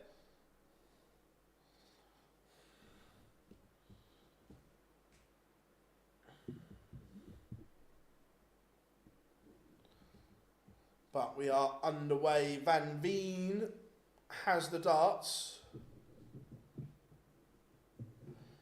Cheers, Marcus. Yeah, like I say, I don't really know what I'm doing on it, but we send it there. She's a big Rangers Fez.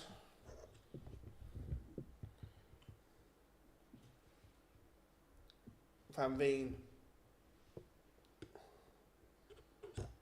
In control until that visit. Rafferty has just given himself a chance.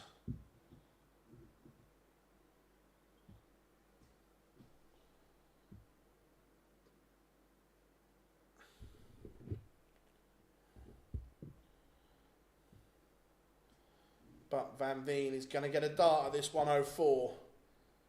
And he's missed double 16.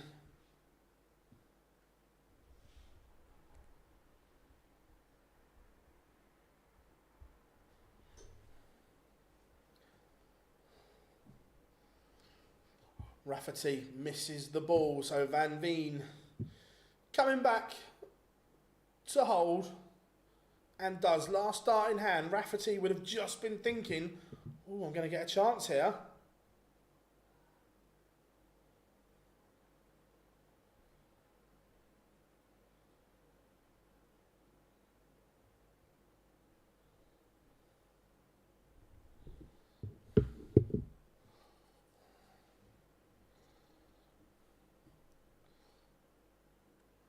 Again, Rafferty, we know he's got the ability.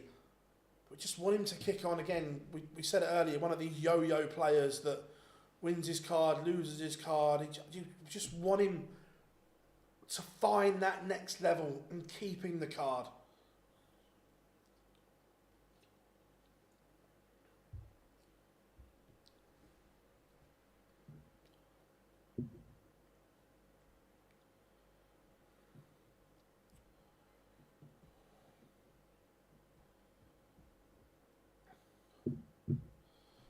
But he's got 6 darts to get back on level terms. This one's 6-1.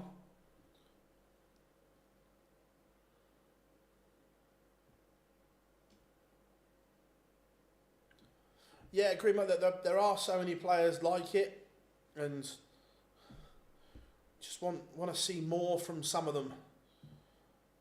He's going to get a dart here at tops for 1-all and come low. Van Veen, this would hurt. 152. It's not going to go. So Rafferty will come back.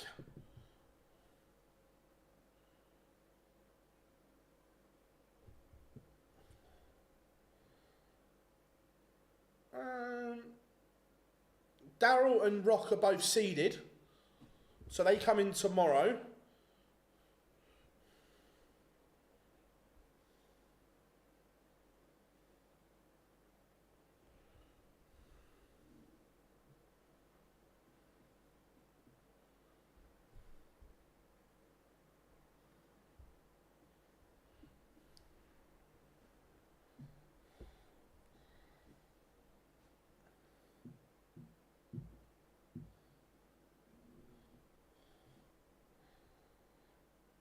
Afternoon, Half. Hope you are good. Remember, everyone, it's there's a Friday fixture, so make sure you don't forget your dream team cut off.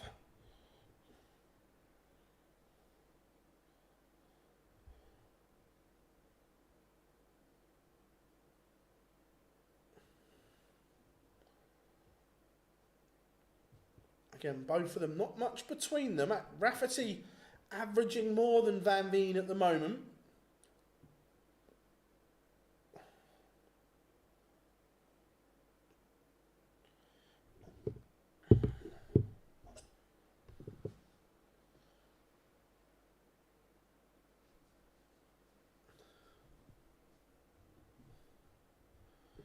We did watch Bradley, yes. Rafferty is threatening a break here. Van Veen is not at the races. He's only averaging 87 at the moment. There is a real opportunity for Rafferty. Tops. And again, low on that tops. Cannot find anything at the moment.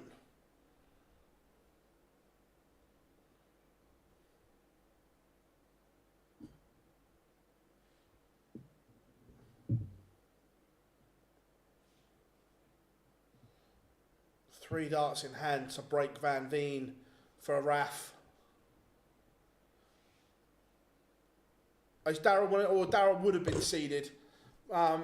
Josh Rock's definitely in.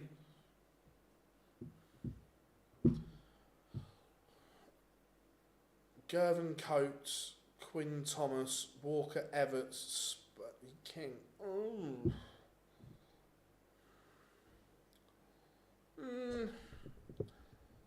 Don't write off Merv King.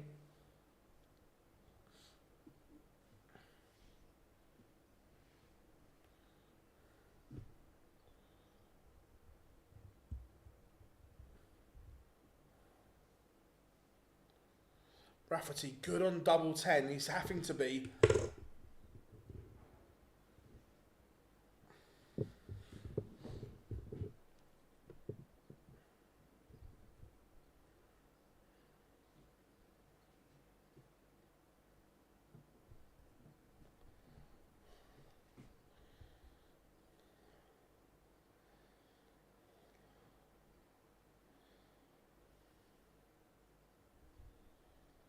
How many games have I missed? So far today, my friend, you have missed Martin Lukeman beat Benjamin Pratnamar, Cameron Menzies beat Mikkel Unterbuchner, and Wessel Nijman beat Bradley Brooks. This is game number 4. And again, Rafferty will be annoyed with himself. He's done the hard work. He's broken Van Veen, and then he's handing the opportunity back.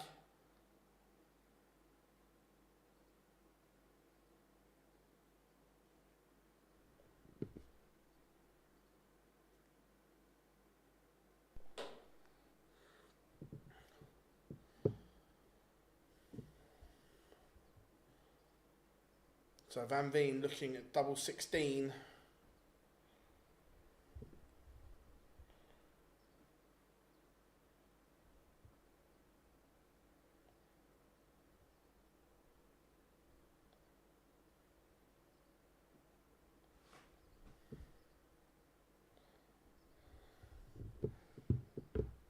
Van Veen's doubling has been woeful. And again, Rafferty, look, I get you might like tops, but he has not come near to hitting tops there. For me, you're in the 16s corridor, stay there.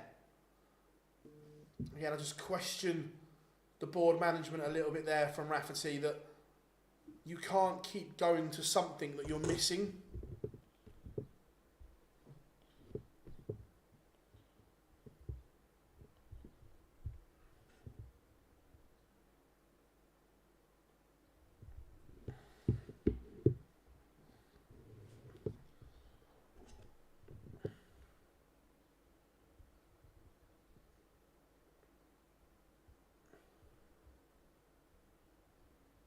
Just can't buy tops at the moment, and Van Veen is back in control of this tie, and look, he's not played well.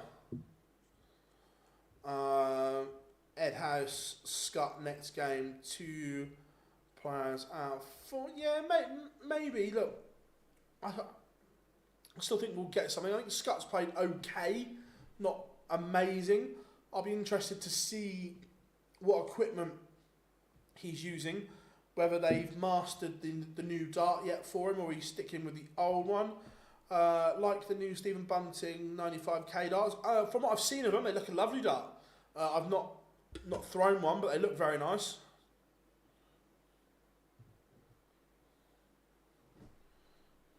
Yeah, I think Scott would. I don't disagree that Scott's favourite.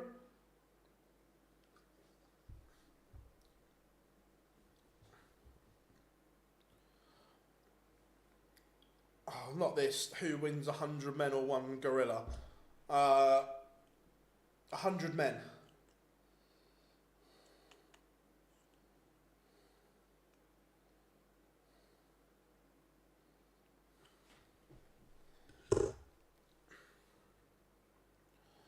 Van Veen leads once more, and he's kind of been helped by Rafferty.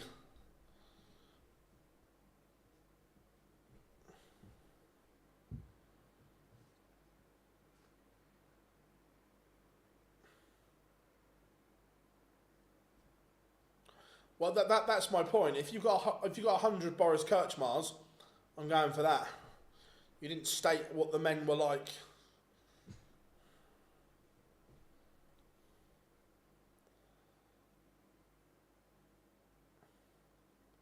That's what I mean. You didn't.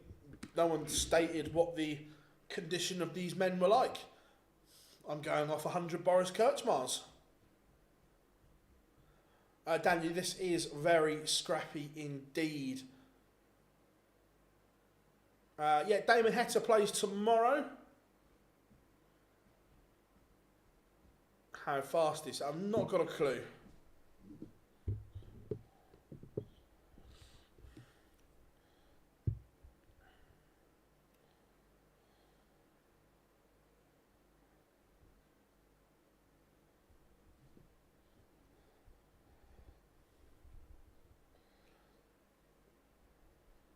And look, it's a maximum for Van Veen, and now he has the Rafferty throw under pressure.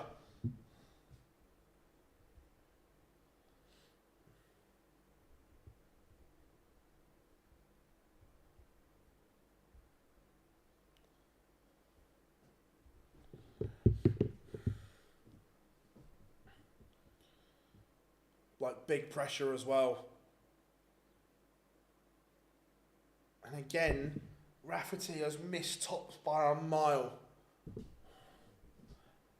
Just sometimes you have to question people. Look, there, I understand. He's hat 85, he's gone that way. But Rafferty has become the architect of his own downfall here. Yeah, we'll be back from 6 this evening, Jack.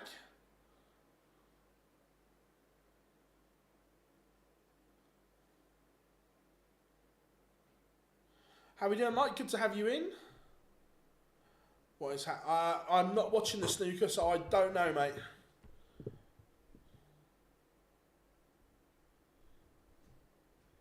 I am with you guys watching the arrows.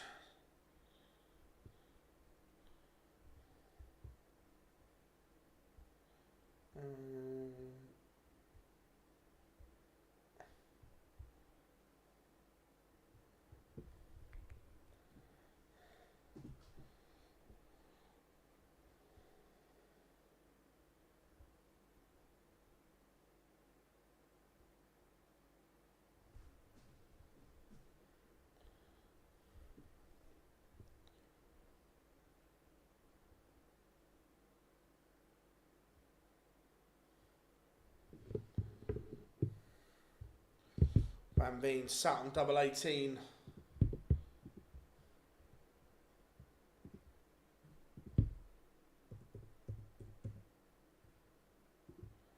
It is 5-2. This match could have been oh so different.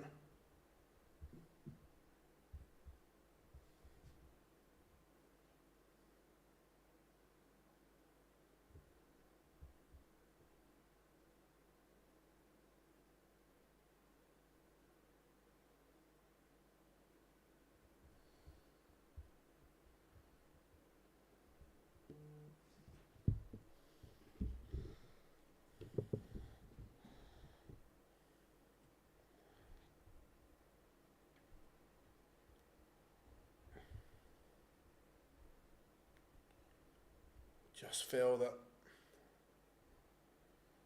it's been a missed opportunity for Rafferty, but Van Veen on the verge of setting up a mouth-watering tie with Gary Anderson tomorrow.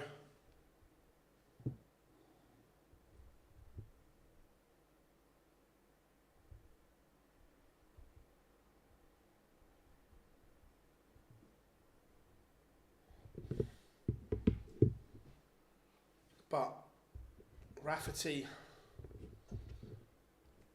in control of this leg.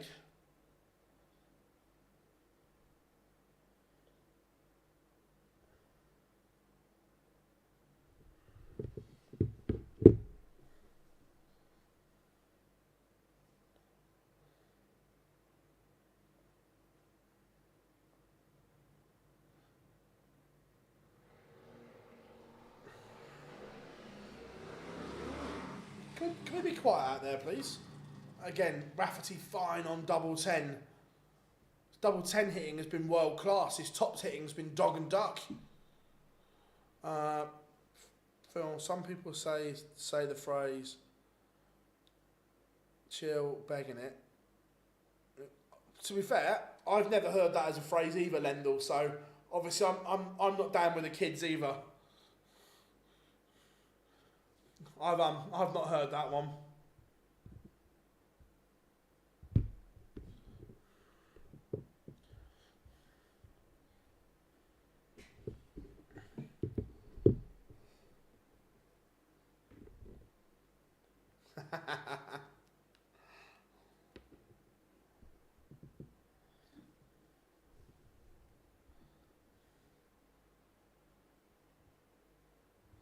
Same until the other day. Oh, is that what you said on the stream when the girl came in, Rob?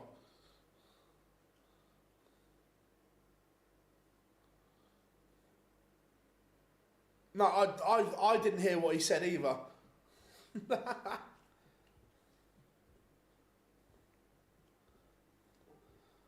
Brilliant. Yeah, I've never heard of it. It's obviously.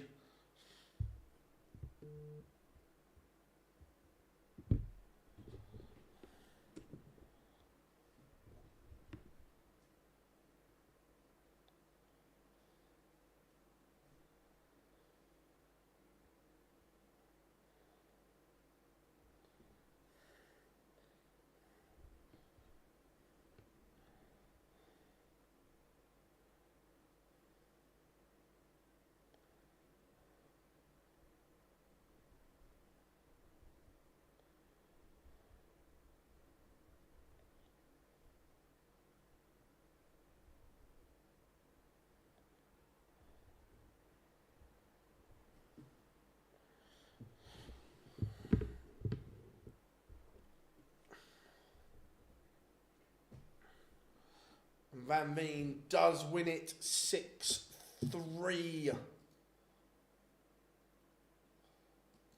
It's good, but again, Rafferty, it's a missed opportunity for Rafferty. He got a lot of stick on TikTok saying, right, okay, yeah, I saw the clip, but I didn't hear what he said. But again, it doesn't seem that bad to me. What the fuck is going on? No, Jack, look, Kirsty has got to a world final. So what she's doing is, she's having a bit of the yips on dart 3. So she's holding 4 darts to trick her mind. The dart she's got in her hand doesn't have a point in it, so she knows which one it is, so she hasn't got to look. So she's got 1, 2, 3. She's tricking her mind by that one staying in the hand.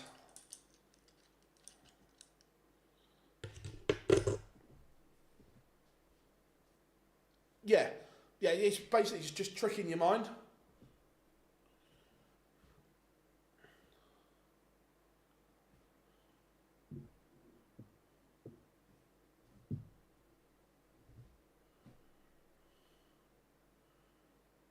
The girl said, "I think you're very good at darts." No shit, Sherlock.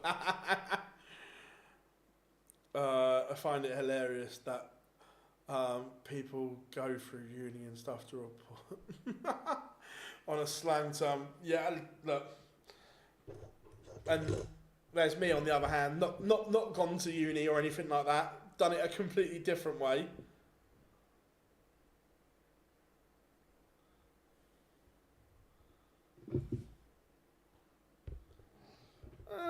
I don't think he played particularly well there, Chris. I think he did enough. I think he was fortunate in respect that Rafferty got a lot of things wrong and he punished, which is good.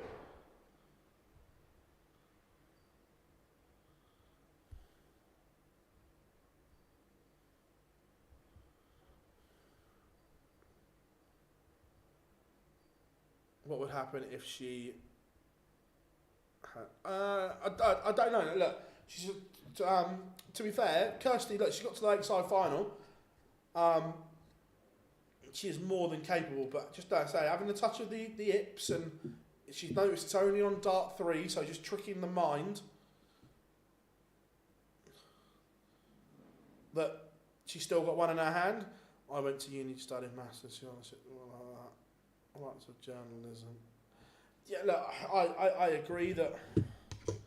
Look, don't get me wrong. People go that route, and fair play to them, and so on. But I think in modern society, or in currently in the way it is, I think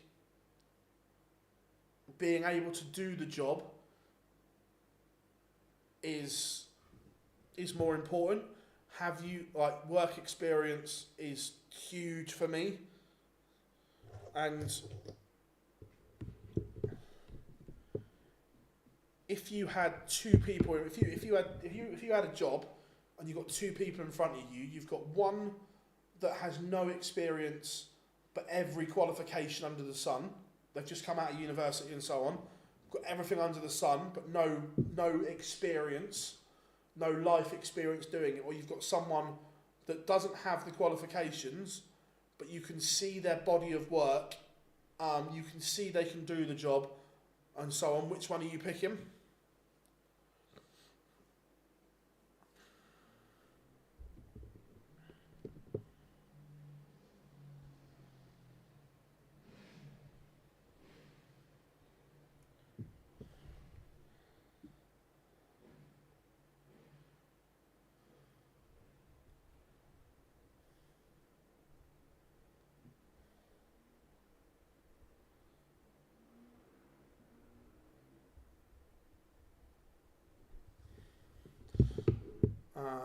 Who would you say at present is the best women's player outside?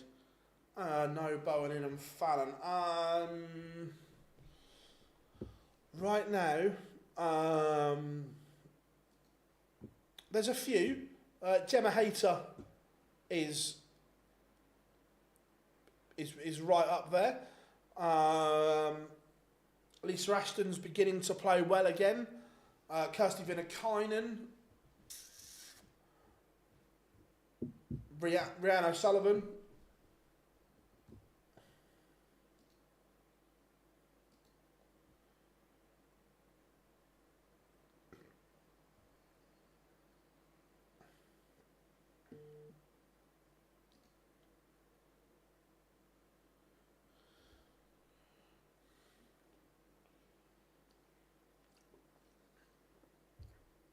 Yeah, Vicky Pruin is very good as well.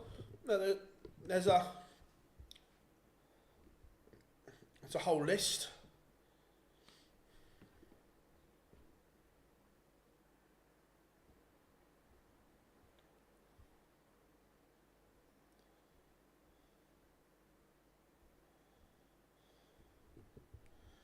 Ted Ellis beat Walker in the fairs.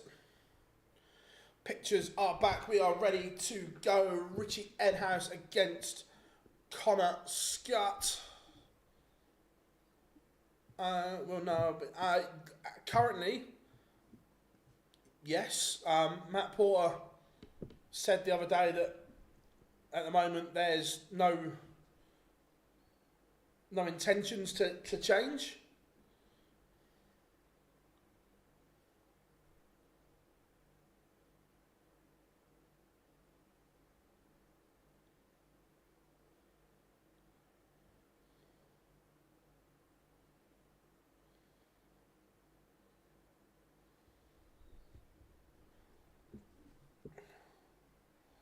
Yeah, that's what he said. Until there's a directive from the IOC that they're not going to change.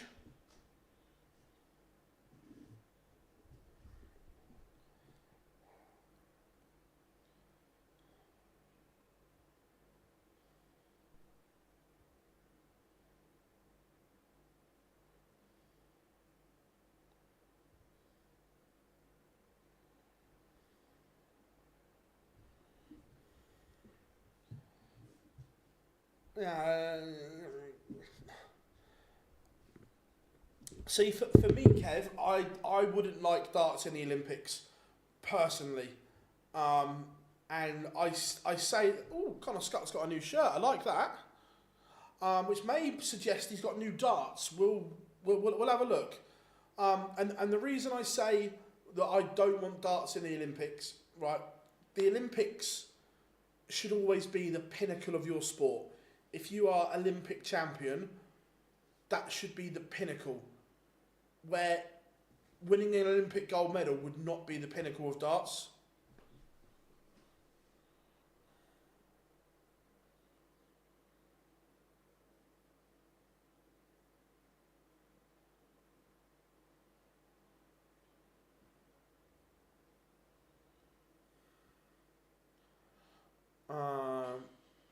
The thing was reference to an ongoing joke between Angry Ginge and the girl involved.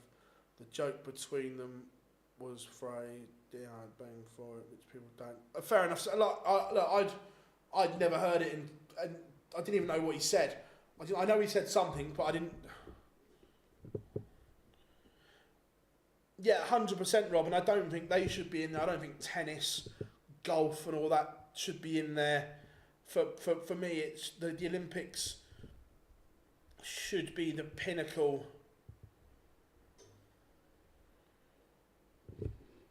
of your sport. Yeah, I don't think tennis, golf, football should all be there. Boxing's a little bit different because it's amateur boxing, so I don't mind that.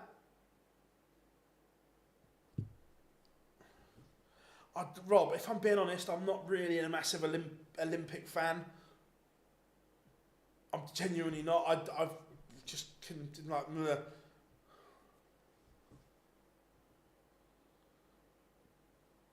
I don't see.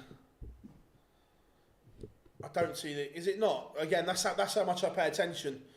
That I don't see the excitement in the Olympics, and so on. Just not my thing.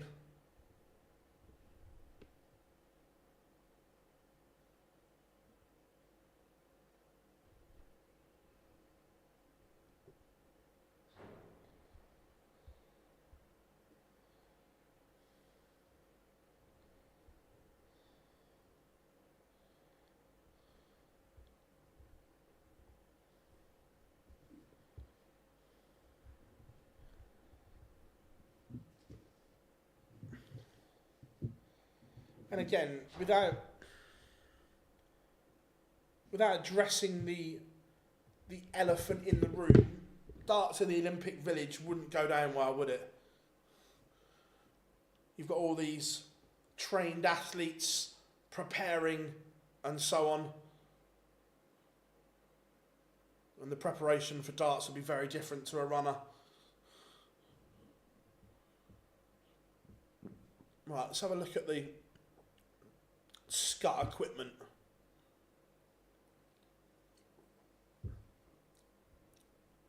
To see if he has got something new and shiny.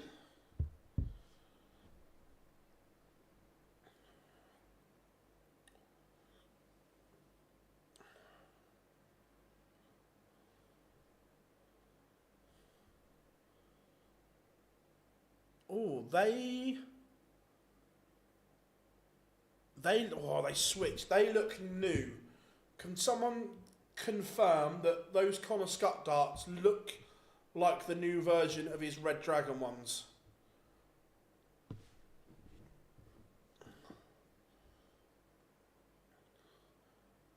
Darts would fit him well at the Village. Yeah.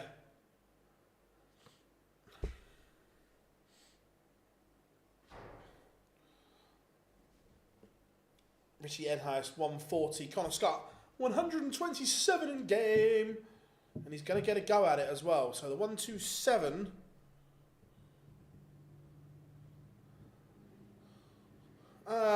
Constitution Hill might well get home, but after falling... he's missed the ball. Falling twice in the manner he has, there's no way I'm backing him at odds on. Lendl, county darts is dead on its arse.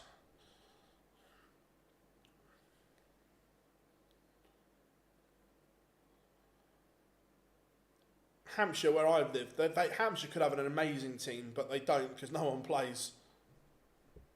Connor Scut breaks in the opener. We should get a dart at the ball here, but they look shiny and new. I want to get a close-up.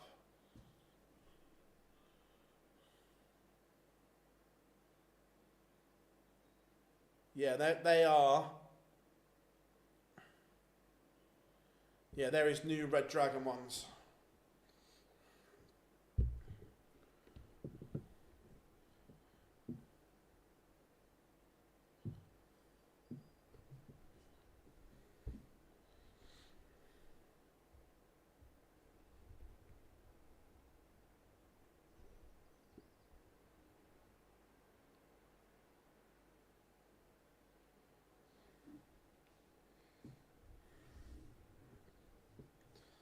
So 1-0 to Connor Scut, but Edhouse just asking a few questions here.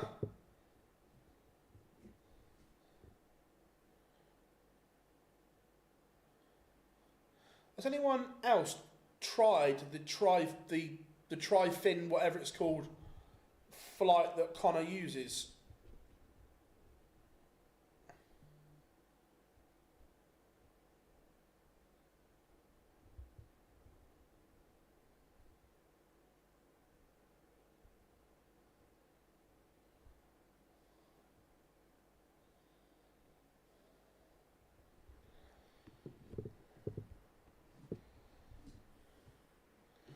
Edhouse is threatening the break back.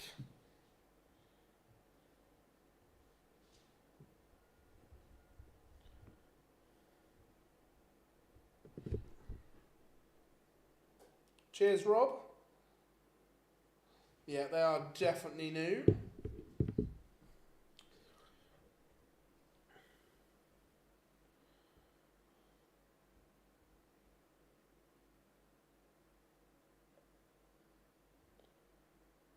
Connor Scut, 10 for tops for 2-0. That's very good from the sniper. County darts used to be huge. Yeah, it used to be, but it's just dead. What's the reasoning behind the tri-fin? I'm not sure. To be fair, then I'm not sure what the idea and the thought process is behind it.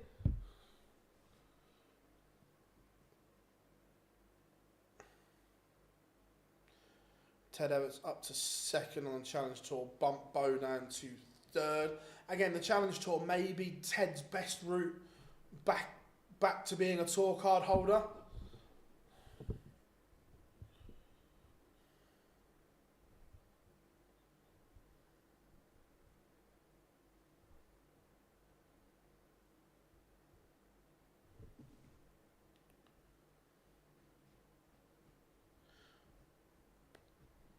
Less contact point. Nice. Yeah, I see the logic. Like I said, I've never thrown them, so I don't know.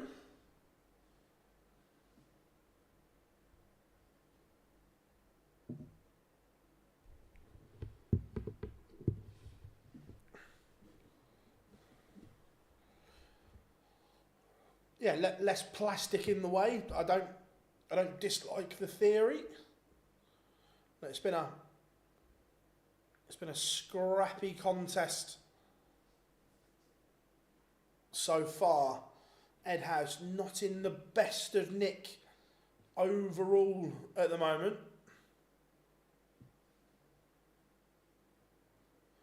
I use the black and red. Nice.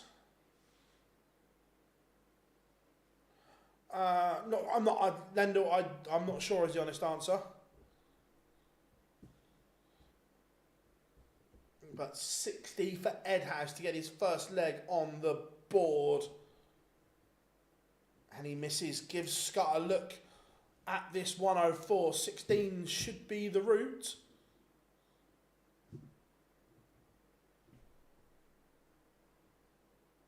It is the route. But doesn't hit. So Edhouse will come back for tops. And this is needed.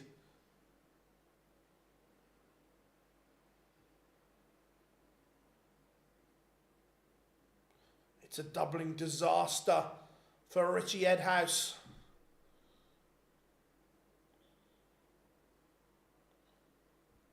Now, Connor Scott, double six for 3-0. And he's missed as well. He's passed up the opportunity. This is nervy from both.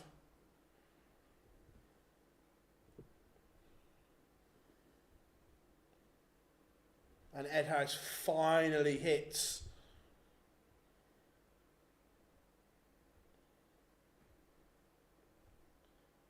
But it was super, super nervy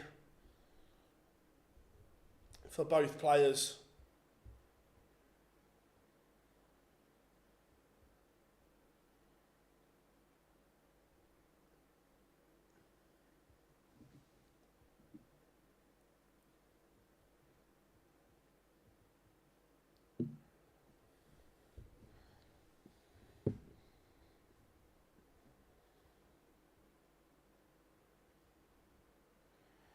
What's up with his dull? Yeah, look. Sometimes it just happens that you have a mare on the outer ring.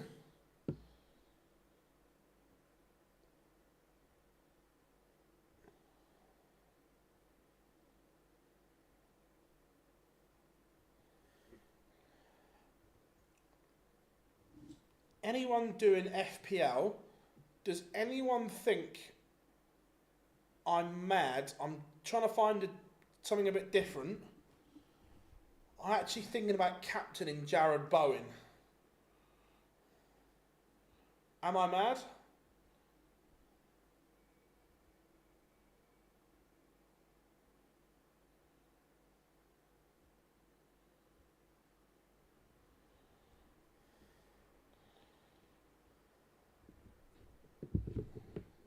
And Connor Scott goes round the houses a little bit, but he's 3-1 in front. Oh, really? I'll have to rethink that then. I was trying to think from someone outside of the usual suspects.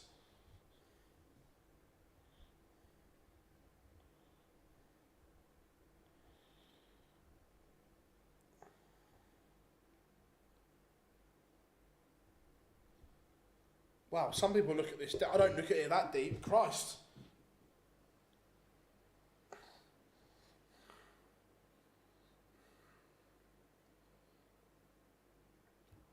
Scott needs a treble. Not that one though. He's undone his advantage here. He's allowed Edhouse back into this leg. He was asking questions. Again, Edhouse just not kicked on to what we thought he was going to.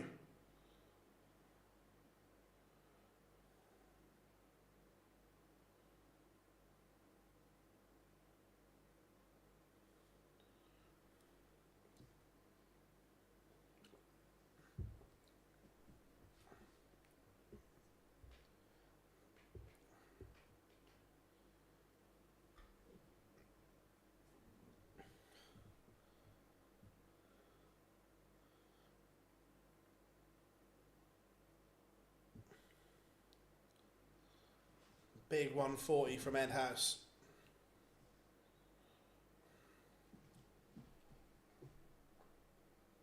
Now the treble for Scott would make this interesting.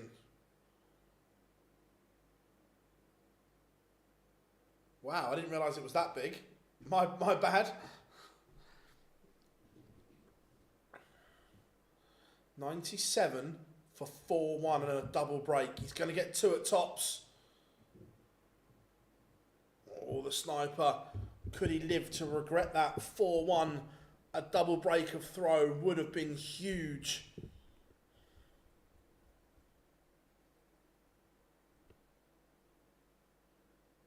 It still might be, because Edhouse has missed.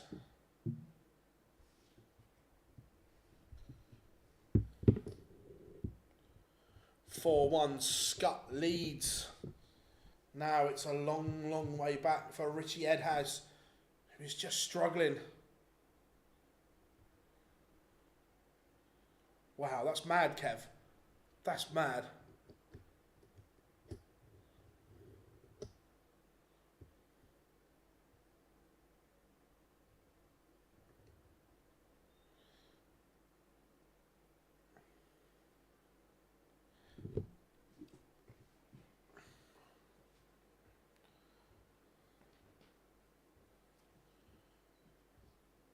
Yeah, I agree. I wish there was a good darts fantasy.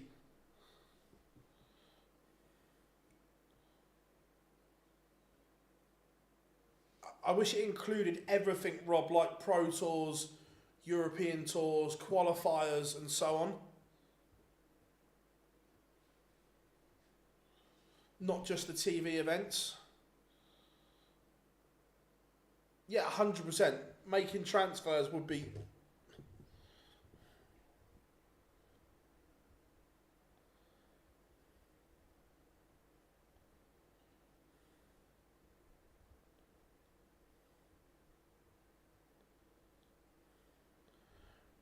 Yeah, so there's a last minute pull out and you've got Nathan Aspinall as your captain and he decides not to go to Budapest.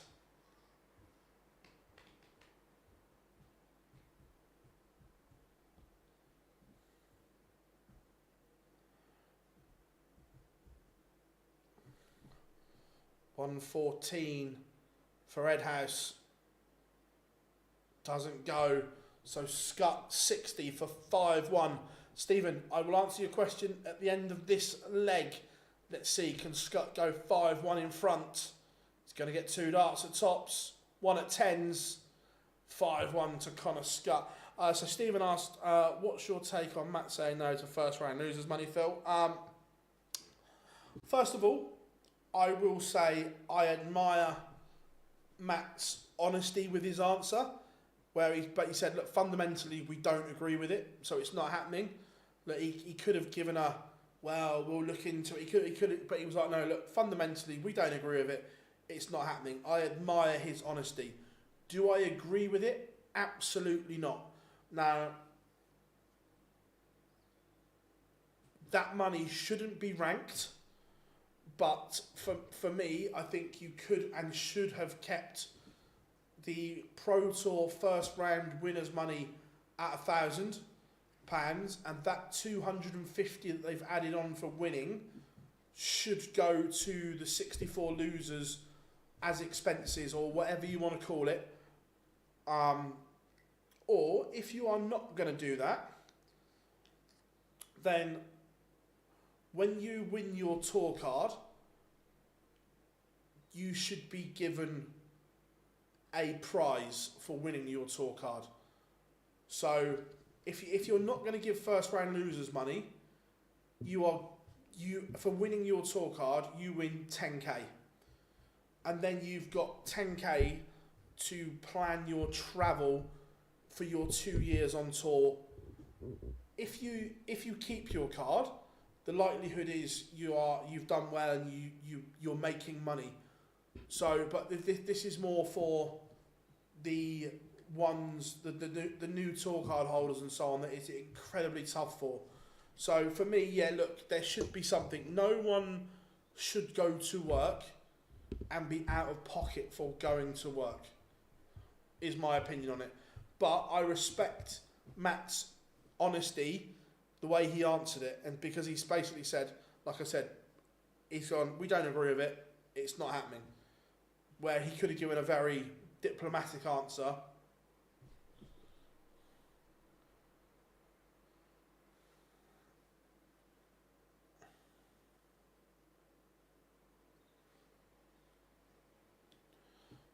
Would Matt do his job if he was... no, look, agreed. I agree with you about the first round losers. Yeah, and like I say, that money isn't ranked money, but it just means that players aren't out of pocket. The setup from Connor Scott is exquisite, forcing Edhouse to take out this 136. Otherwise, the sniper is going to get darts for 6-2.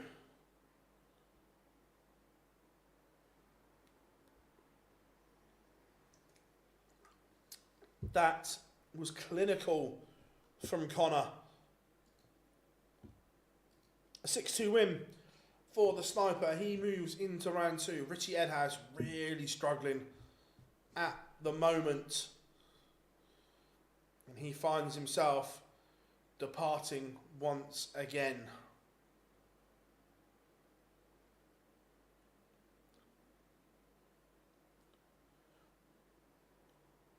The other thing as well, and again, this is going to sound daft, but the first round losers, well, yeah, the first, because you do get really, obviously Edhouse will get first round losers money here. The losers money on the Euro Tour isn't that good when you take into consideration what they're paying out.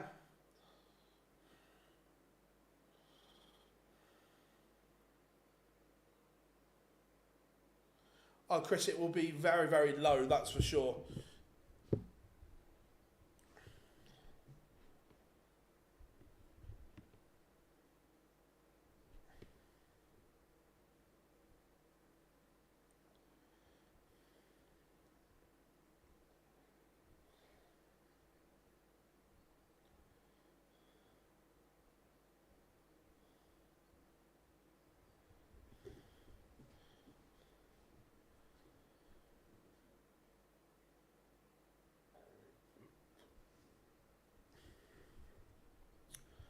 So, coming up next, Luke Woodhouse against Johan Ingstrom.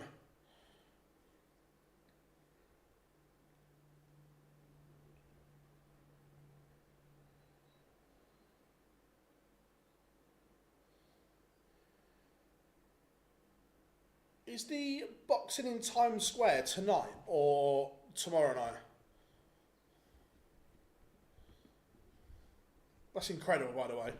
It's amazing what you can do with Saudi money. You can literally shut anything down.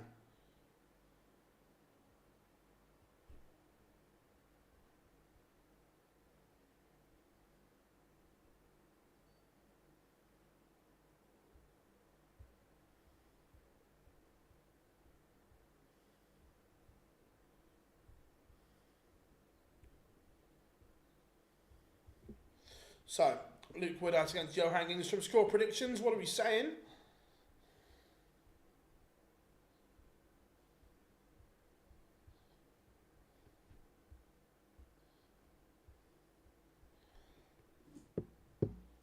Or any other questions? Fire them in.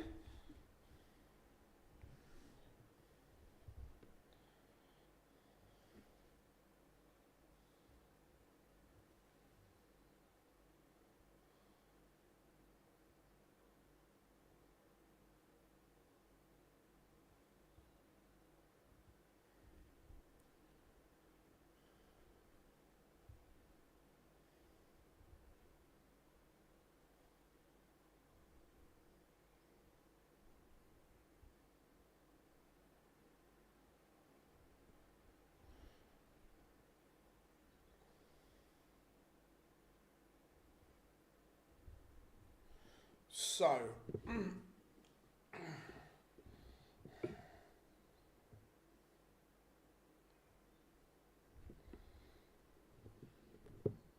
again,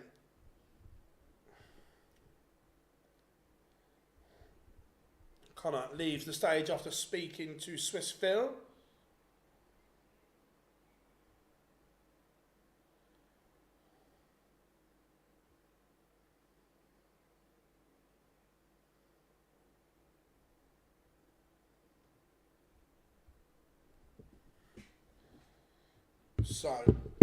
So it's been a good session so far today. Enjoying it. We have Woodhouse against Engstrom.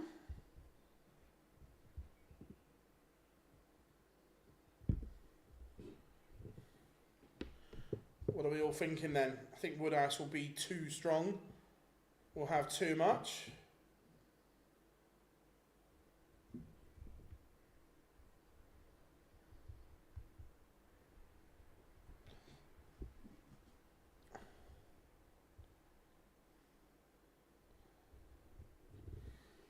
Also, if you haven't yet, make sure you tap that like and subscribe button.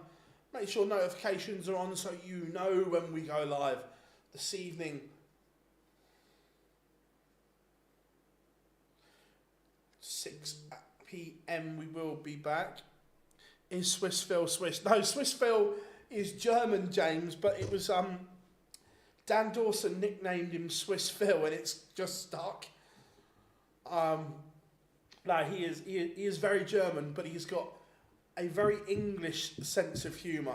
He is an incredible person, Swiss Phil.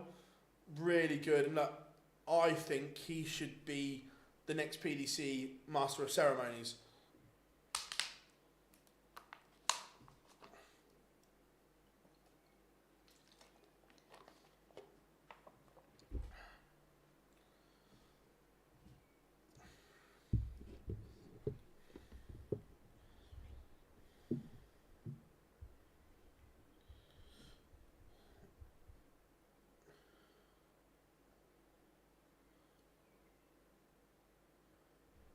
Oh look, look, his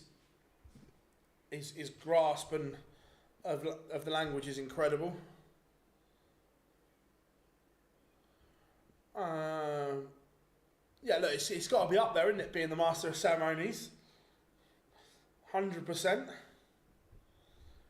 Yeah, it's got to be right up there.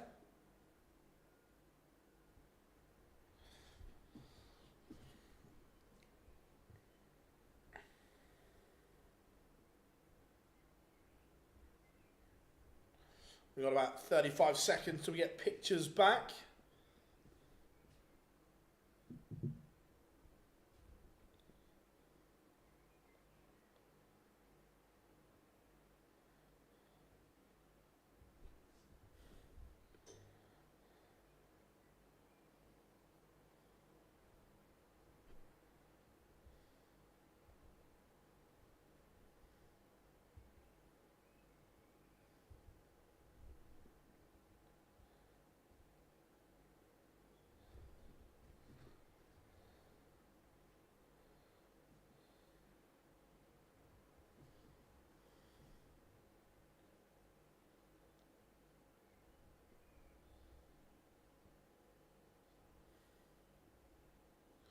No, they save Celine Dion till the final day. They don't spoil you too early. That's a final day, and my heart will go on. But Connor Scott is through 6-2 over Richie Edhouse. Again, Edhouse 2 from 17, 12% was his undoing, unfortunately. But as we look at it, 3 games to go. Luke Woodhouse against Johan Engstrom, Ryan Joyce against Leon Webber, and Jermaine Watamina against Daniel Closer. 3 good games to finish us off this session. And then, of course, this evening, looking forward to that.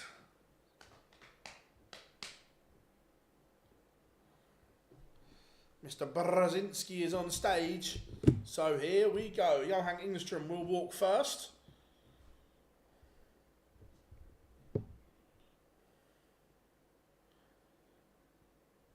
Yeah, it did look a very, very favourite day, didn't it?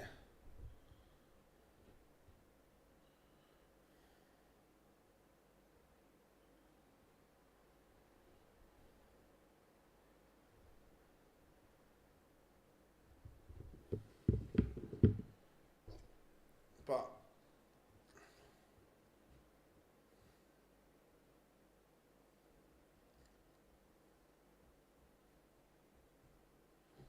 Johan Engström, the Swede, is on the way.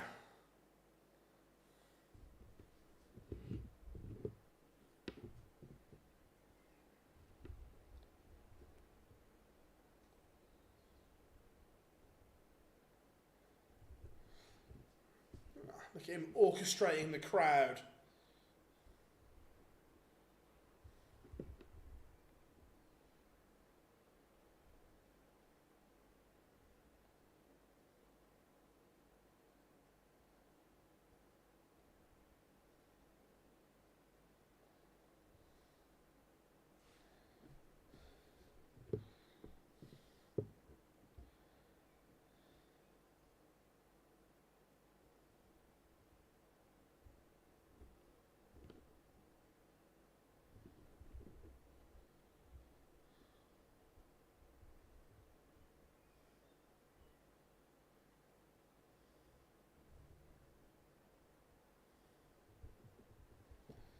And Woody is on stage.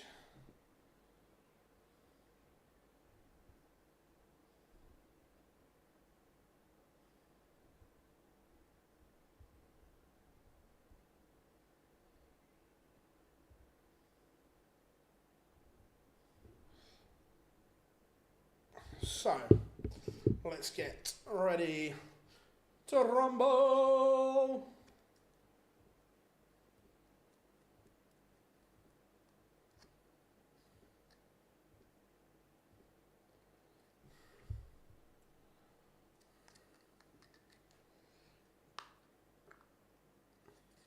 So, score predictions then. Woodhouse to have too much or not? That is the question.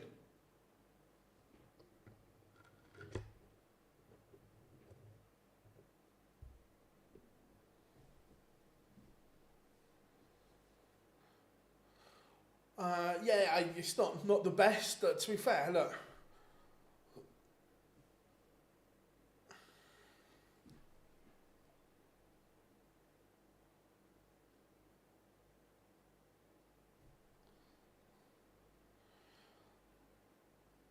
Some need to think about their walk-on songs better.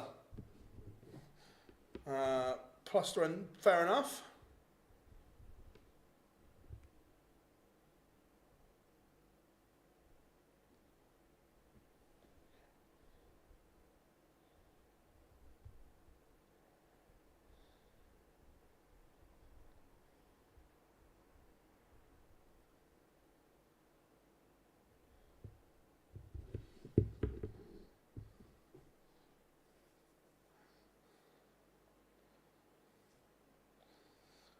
Engström started well here and has got Woodhouse under a bit of pressure. But we've seen Woodhouse have a few slow starts.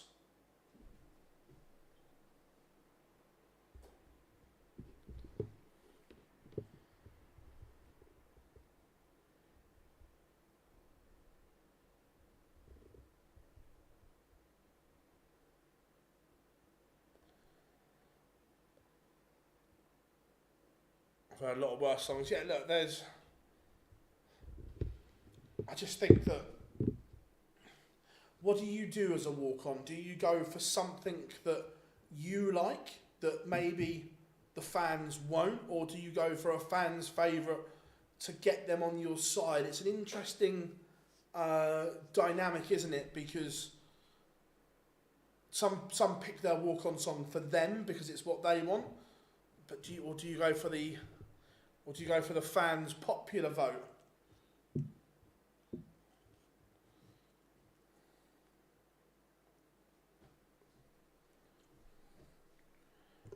That is the question.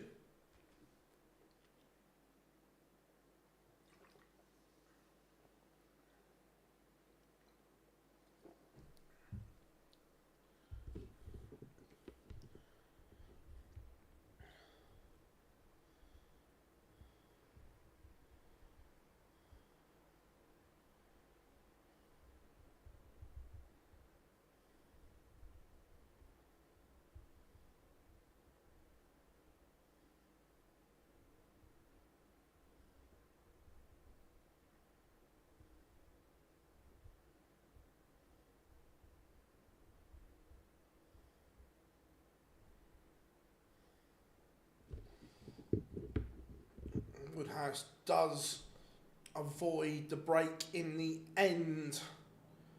And this has been Johan Ingstrom's problem.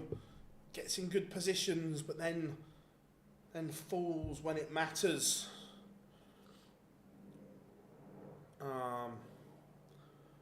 What would my walk-on song be? See, I don't know,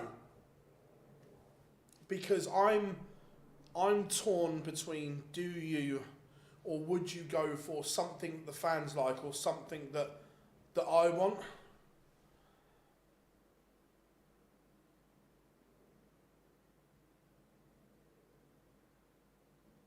Again, Kasabian Clubfoot was great for Nico.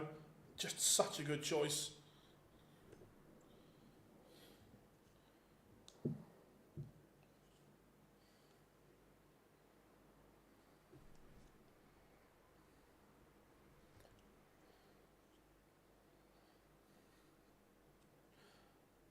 Ingstrom will want to pop this just for confidence here. Doesn't want to...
But it is 1-1, and just an interesting thing. Woodhouse won't want to give Ingstrom encouragement here.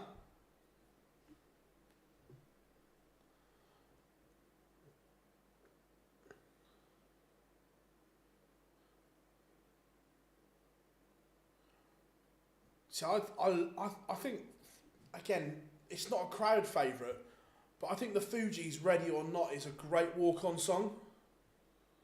But it's not one the crowd can get behind.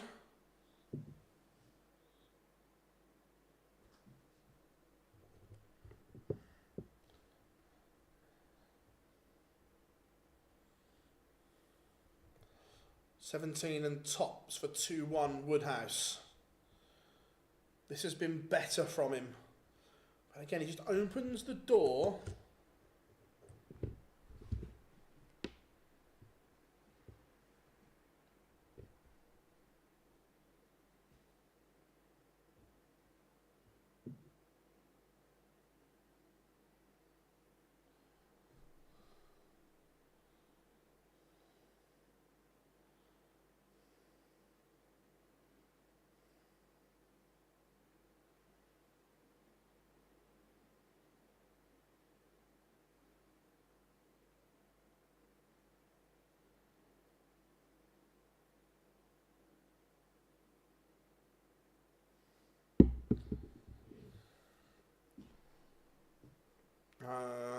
Can't believe no. I'm amazed that no one has ever not used a 5 song as well.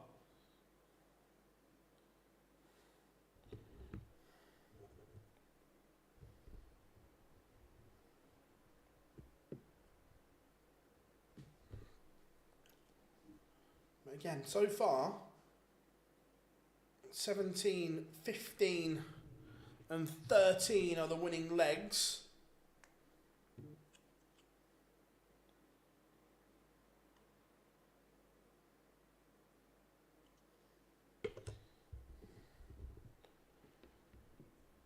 Engstrom comfortable here.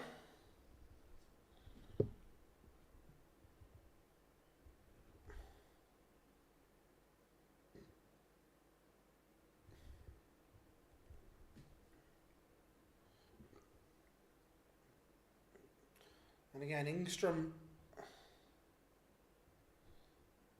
maybe should just be looking at his board management there. Woodhouse not on a finish. He leaves a tricky.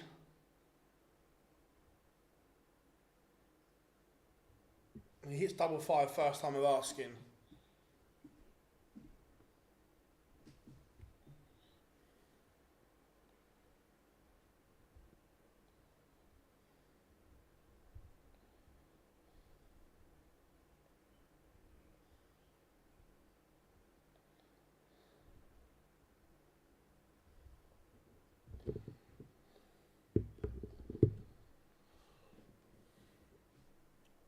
Engstrom averaging 105. This is levels that we've not perhaps seen from Engstrom,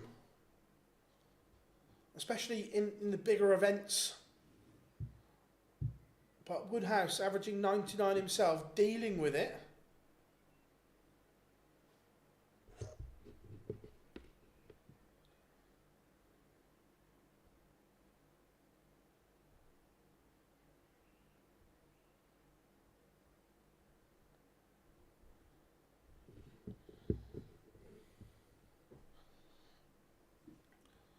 This is very, very tidy from both here. They've risen to the occasion.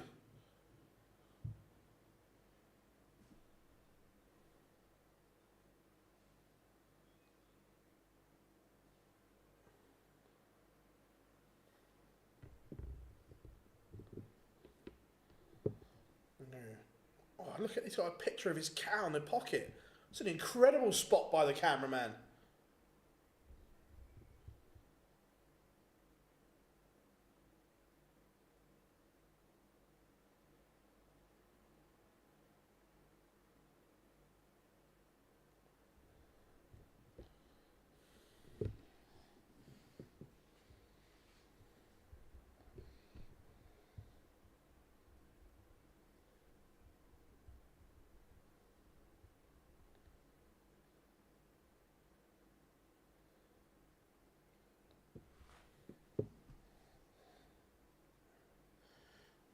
Prix 2.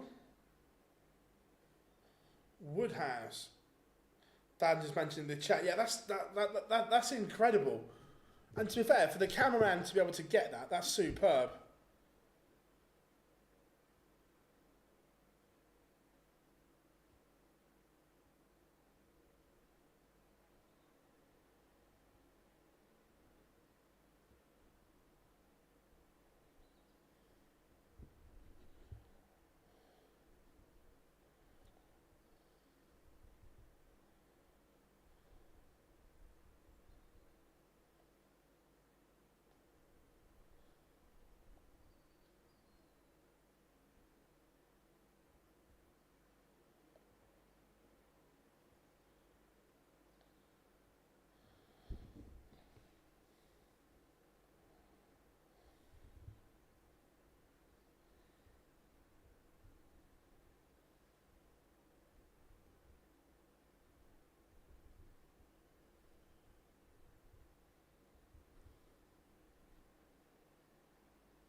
Again, dominant from Engstrom on his own throw. I'll be interested to see if he goes straight for it or splits it.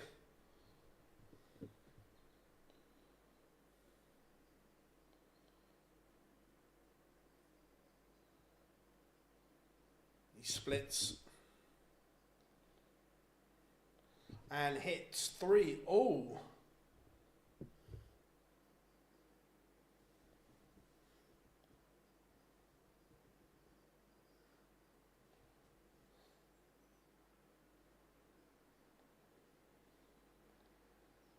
This is getting a little bit nervy, and just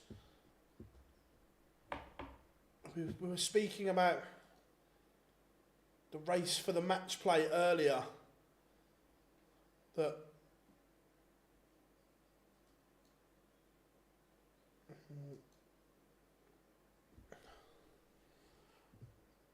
again, this could, we said that Michael Smith made a mistake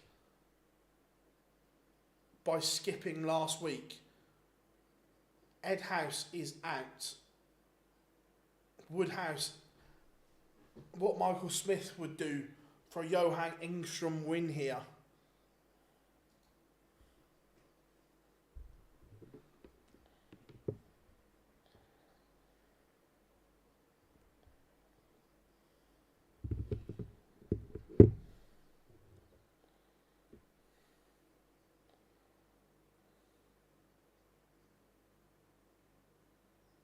Both have been comfortable on their own throw recently, and that will certainly please Woodhouse that he's not been overstretched yet. But a trebleless visit here would open the door for Engstrom.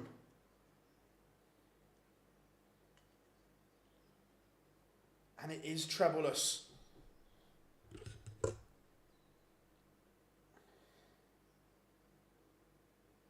Engstrom is setting this up. He leaves 120. Woodhouse on the big fish. It's not going to go.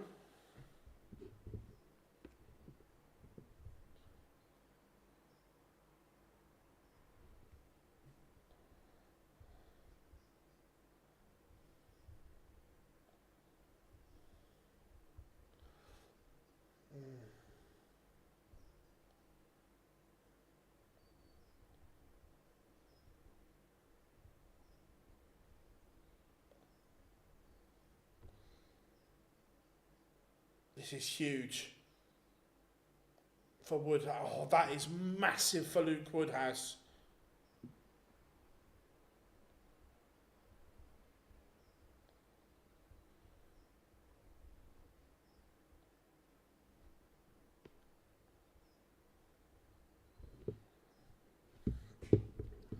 Engstrom missed one dart at tops.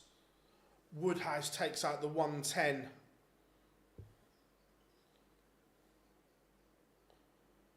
Massive moment. Anyone else? I can't answer you on sound, Teresa, because obviously I'm talking to you guys, so I don't have the sound on.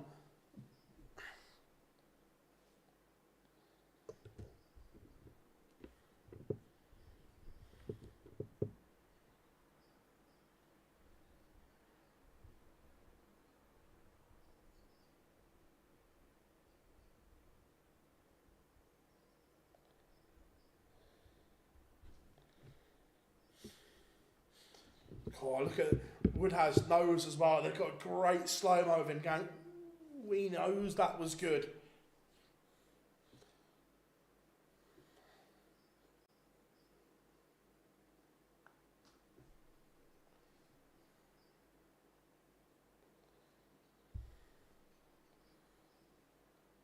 But Johan Engstrom is going to get a go at 130 first.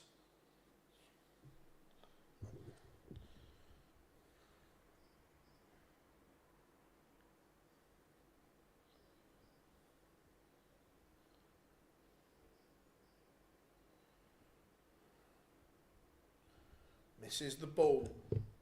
Woodhouse, this 140 would be some steal. It's not going to go. So, Johan Engstrom, 25 to send us to a best of 3.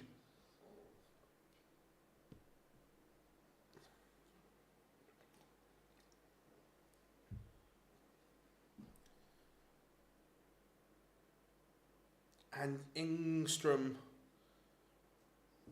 is doubling for the first time, has let him down. He's missed 2 at double 12 and has opened the door for Woodhouse.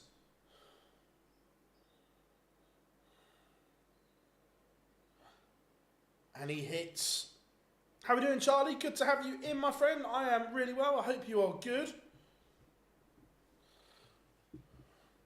That was huge. Engstrom missed 2.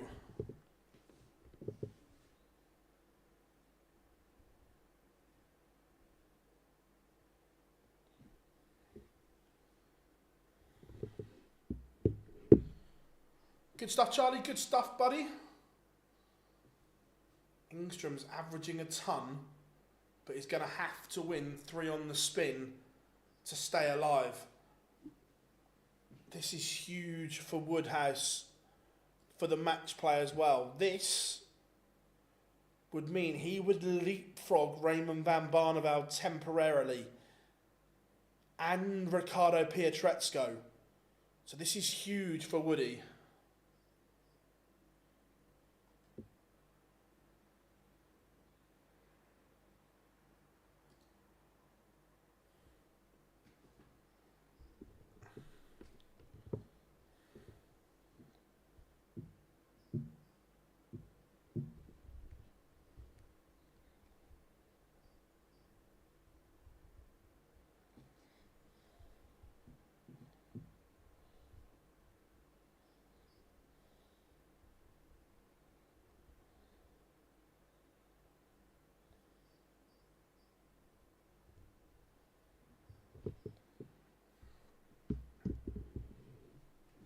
But Engstrom just asking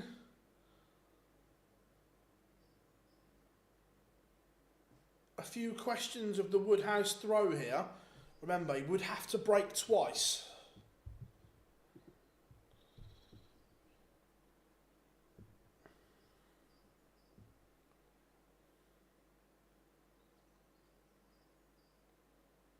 One, 3, 8. The Humphreys.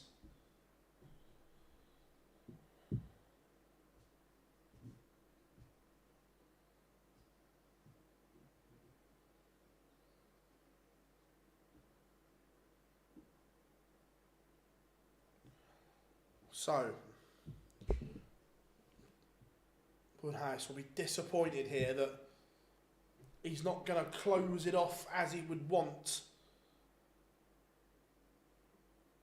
He can still rescue it with a huge 164.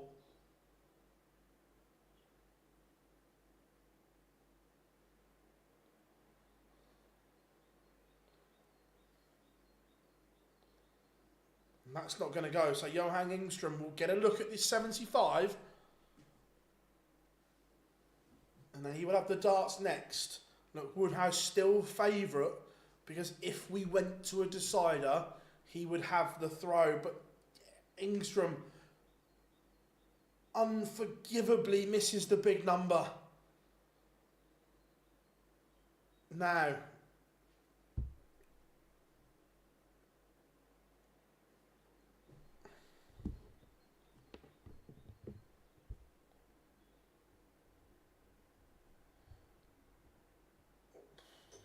he's tried, again, Woodhouse has tried to go tops, and made a mess.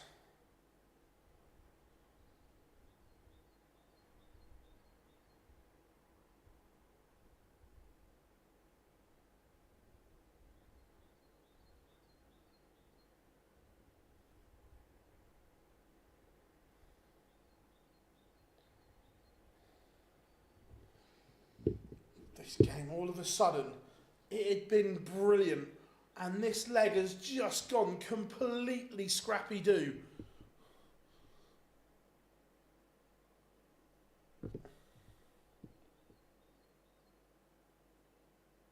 Like I say, it had been brilliant. It had been a fabulous game. And now Engstrom has missed again, and Woodhouse is going to win this in the most bizarre fashion, you feel.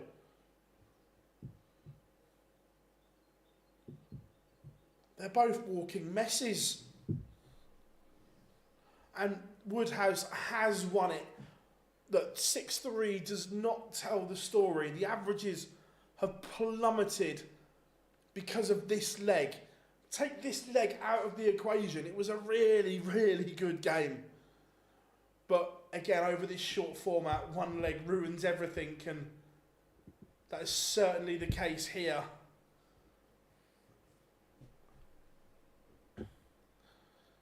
Engstrom will look back with disappointment.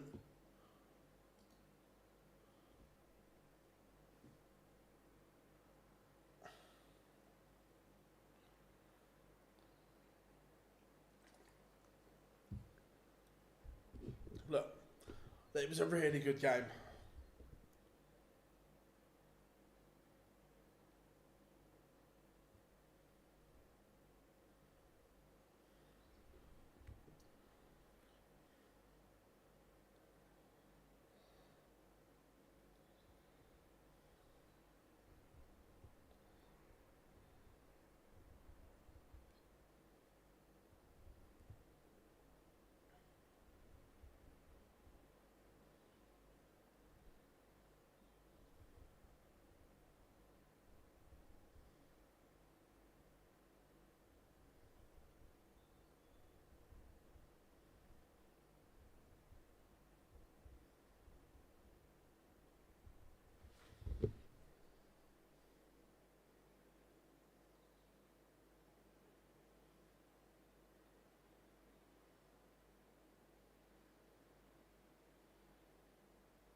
No, I agree. I wasn't expecting that either, Michael.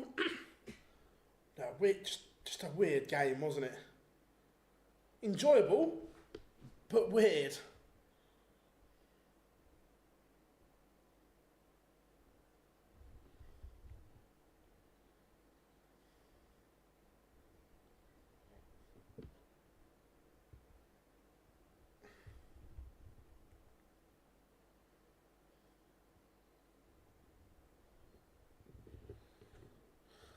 Looks a bit warm. Yeah, to be fair, the Sindelfingen venue, Therese, has got a lot of glass on the roof. So if it's warm in Sindelfingen, it will attract the heat.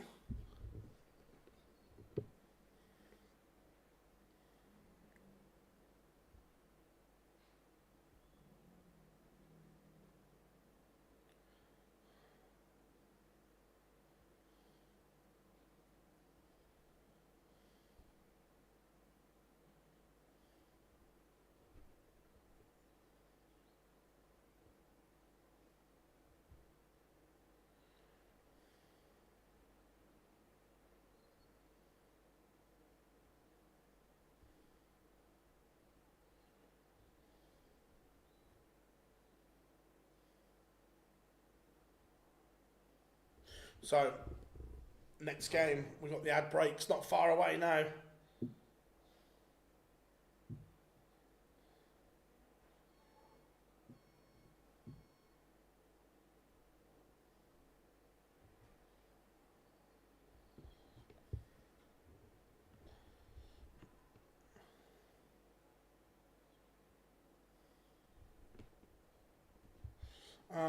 As Ross Montgomery said at the World Seniors, don't put averages on trade. No, 100%, Charlie. 100%.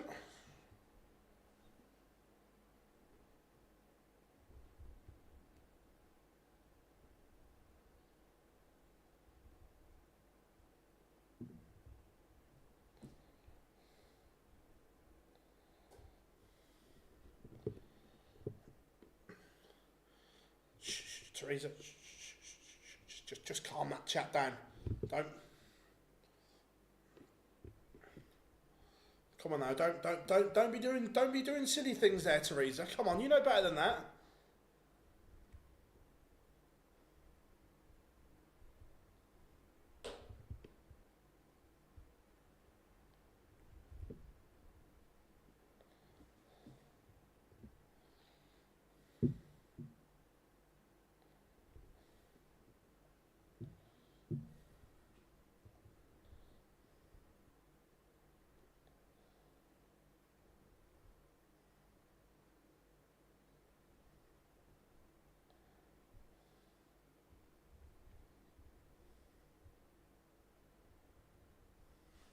Right, 20 odd seconds then.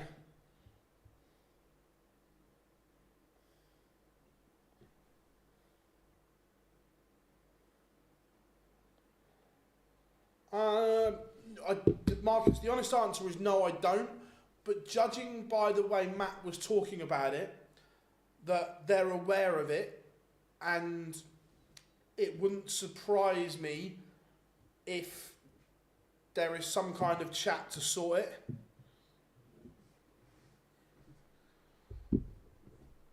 Is anyone else's Twitter app just not working?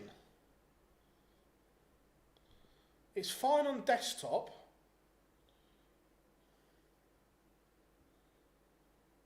But it's not working on app.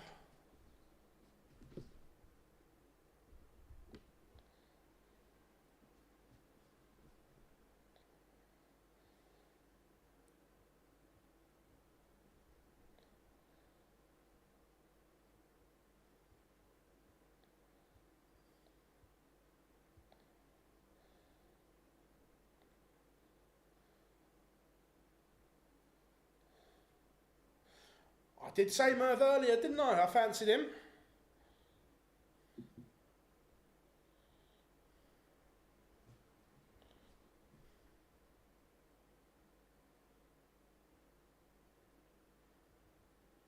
Pictures are back. We are ready to go.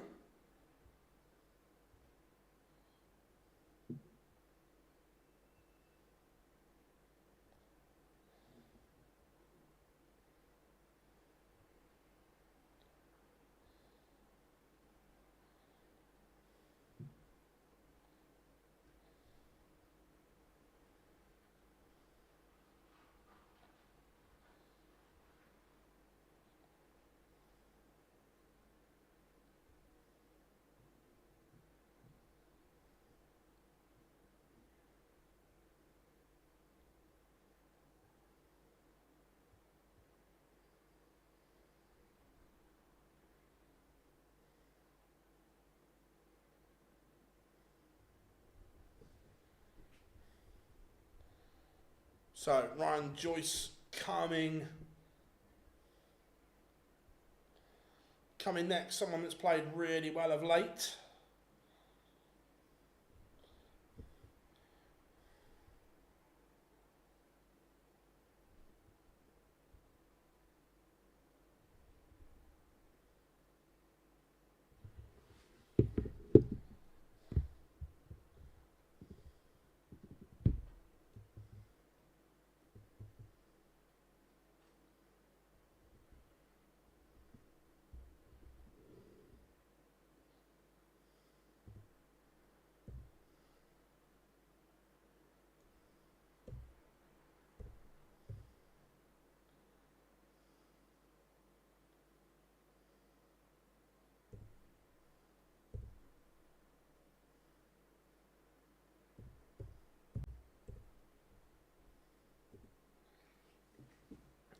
Oh, that mate in the old chicken outfit's got to be absolutely roasting.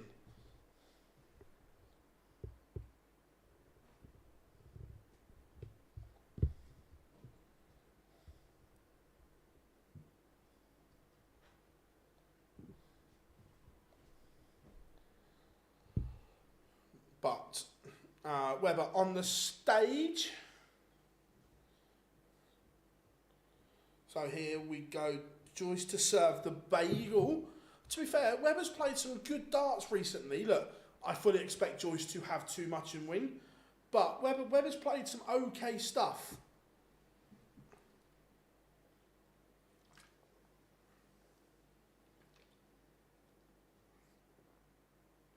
No, I would still expect this to be 6-3, somewhere around there. But I think it'll be closer than 6-0. I don't think Webber will be bagel. I think he's played well enough recently.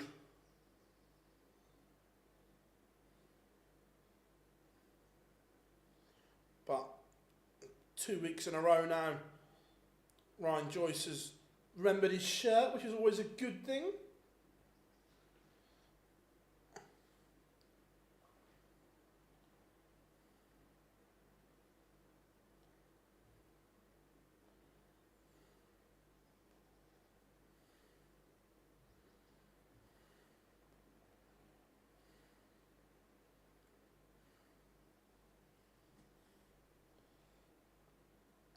So go on then, score predictions then. What are you saying?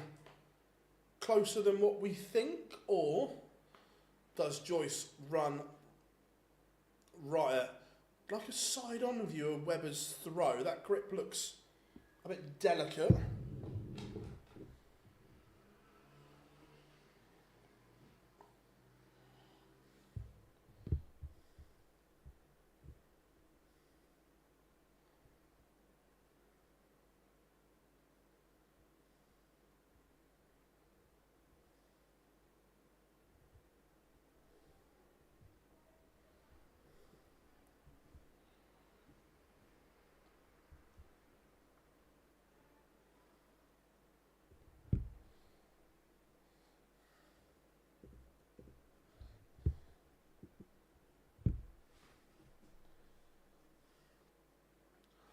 Right, here we go. Joyce has us underway.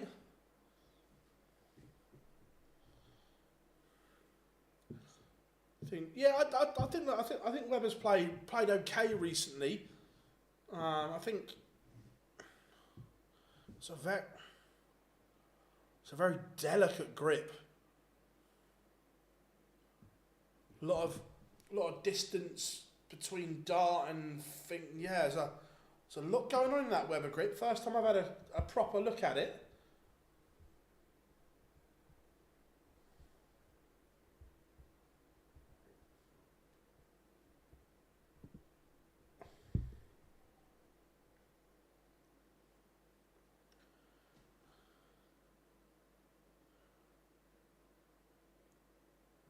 That's interesting, Chris.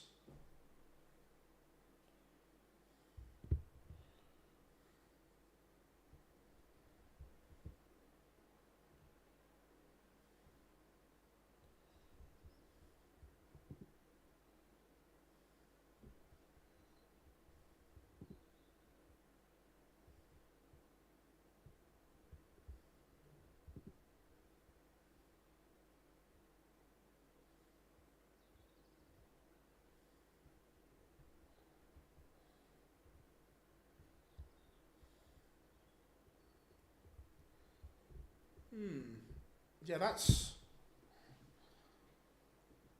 an interesting one. Joyce polishes off leg one, no drama.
Yeah, no, agreed.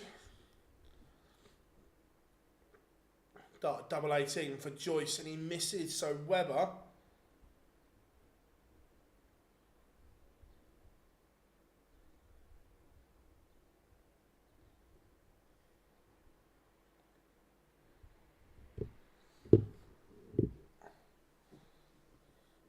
And we are 1-1. We said that Webber wouldn't get bageled, and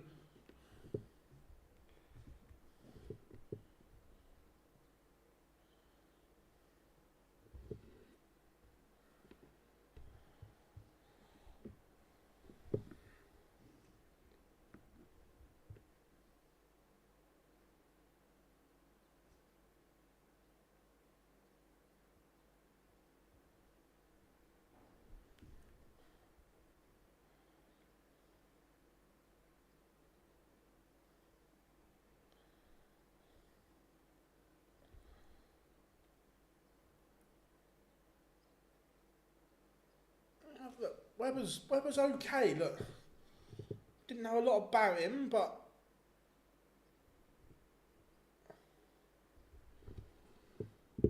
he's doing all right.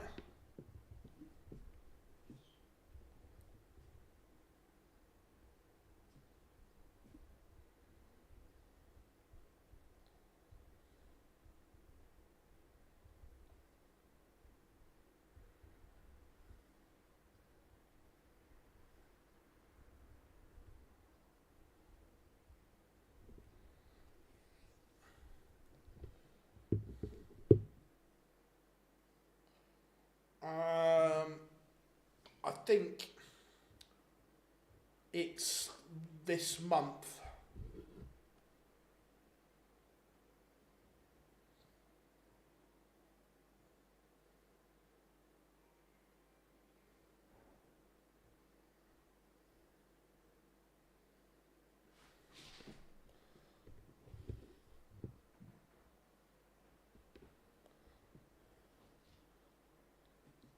Yeah, I'm presuming it will be this month.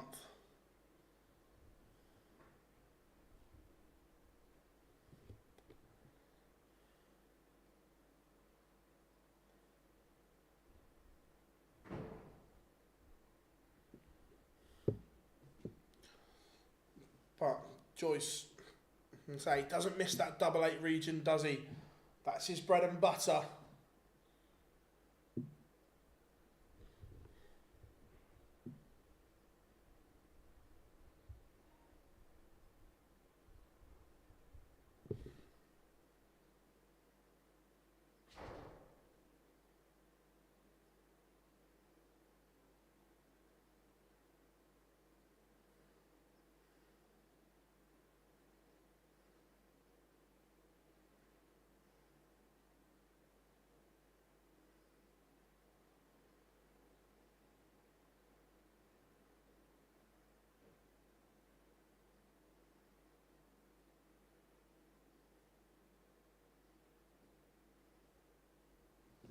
So I've just asked the question to confirm whether Bo pulled out or if she didn't enter.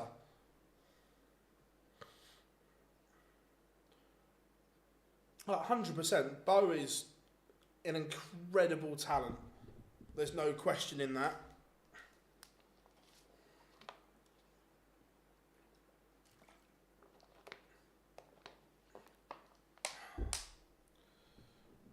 But I tell you what, Webber's making life interesting here for Joyce.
I'm just asking the question.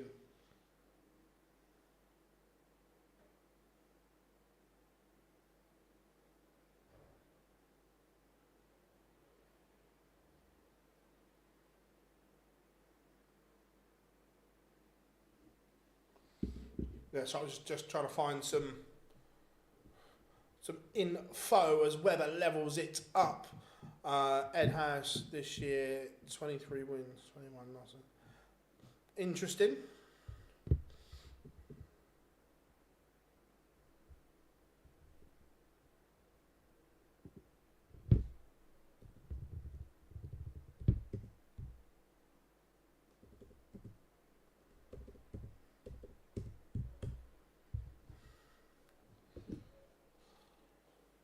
Webber's just making a move here. Joyce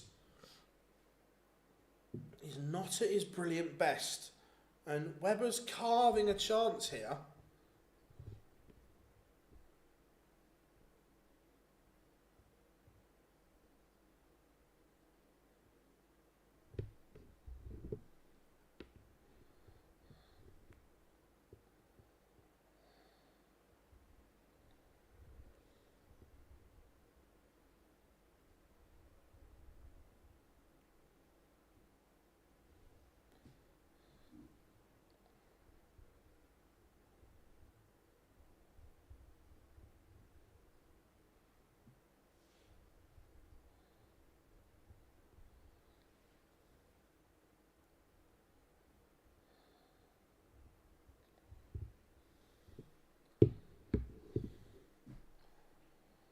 And that's a fabulous finish from Webber.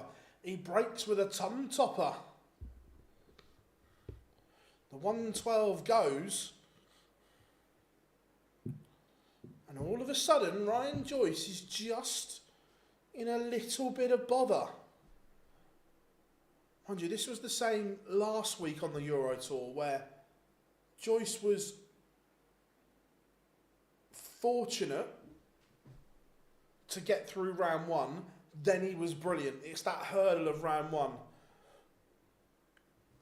Yeah, Chris, well, it's been common knowledge that she's been struggling recently, but the fact that she entered, I was hoping that it was okay, but maybe not.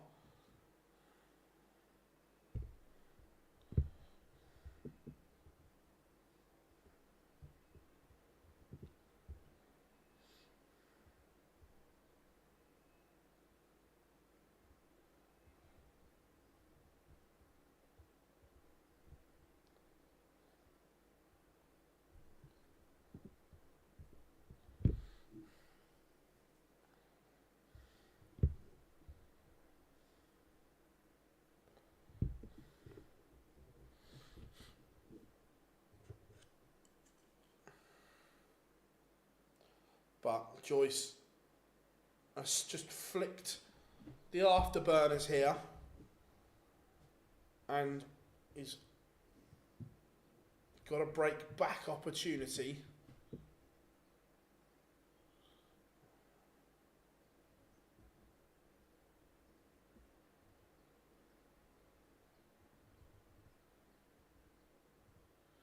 Yeah, look, I think it's something that you never truly get rid of. You learn to either manage it, play with it, and so on. I don't think it's something that you ever fully get rid of.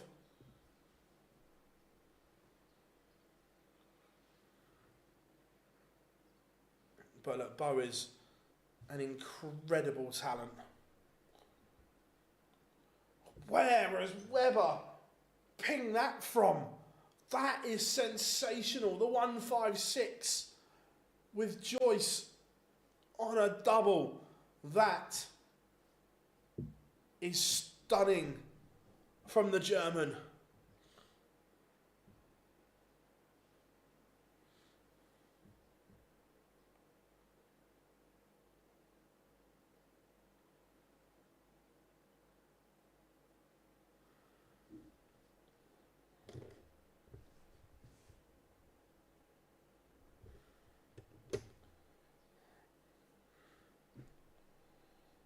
Oh, I'll tell you what, Sindelfingen's on its feet. They've loved that one.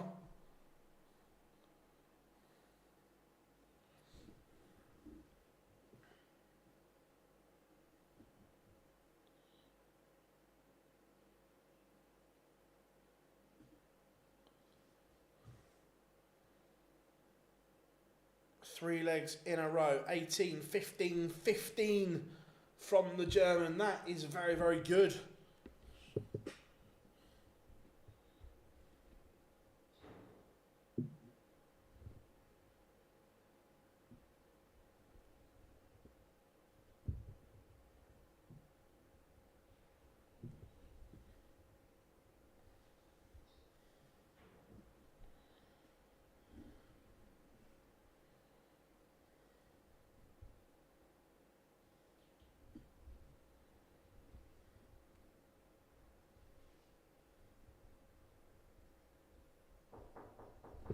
Yeah.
And this would be a big, big upset. Webber is forcing Ryan Joyce.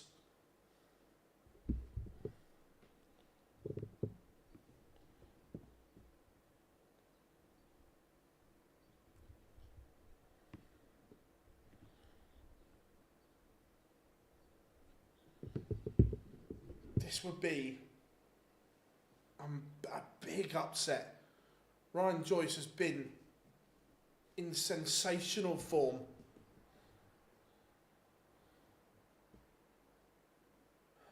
Uh, 6-3 valid win. No, so the format only goes up in the Euro Tour in the semi-final and final, Bruno. So all the way until the semi-final, it's first to 6.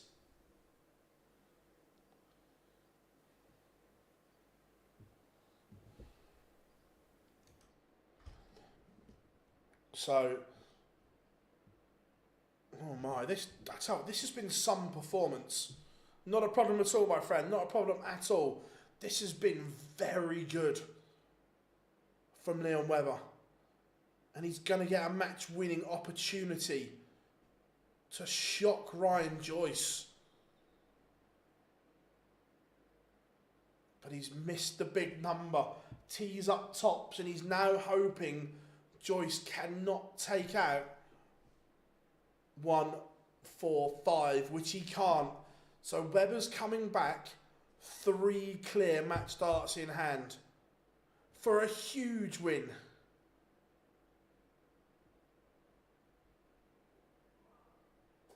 What a performance from Leon Webber. That is stunning. He beats Ryan Joyce 6-3. The first real big upset.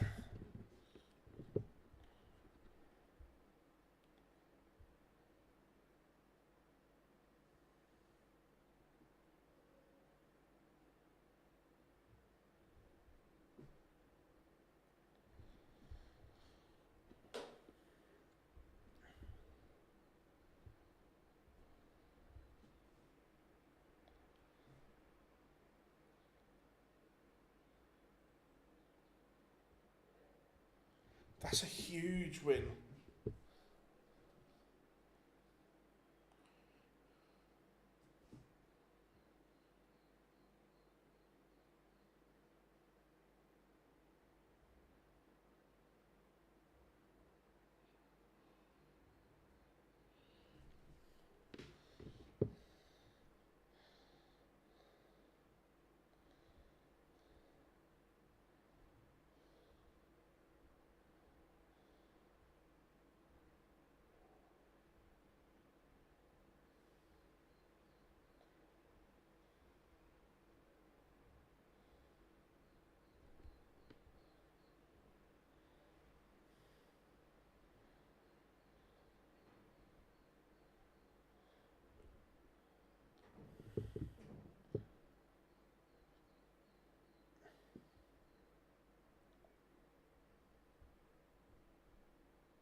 Huge, huge win. Joyce will be bitterly disappointed.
Do you think Dimitri's back for the World Cup?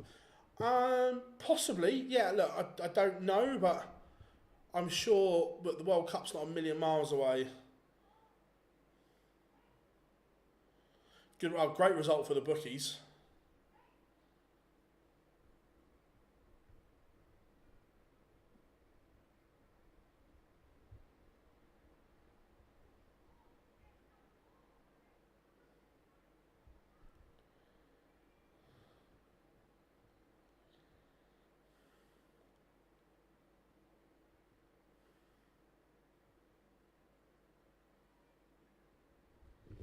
So, one game to go.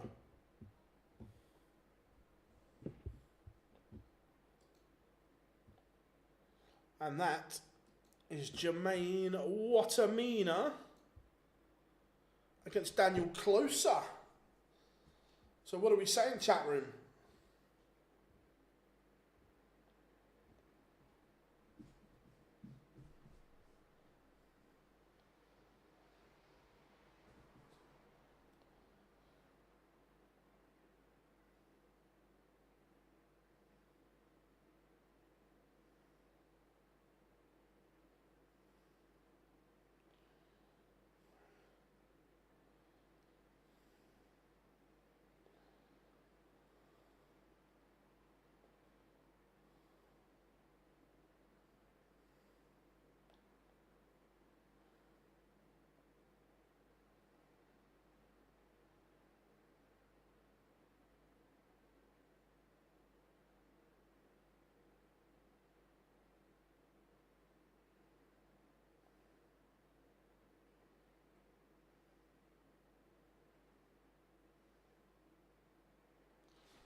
So, about a minute 35 seconds till the final game of the session.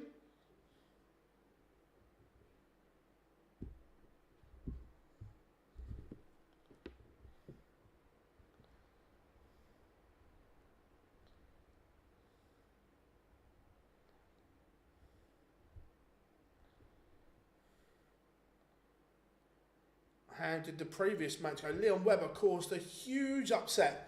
6-3 win over Ryan Joyce. His finishing was exceptional from the German.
So pictures are back, one game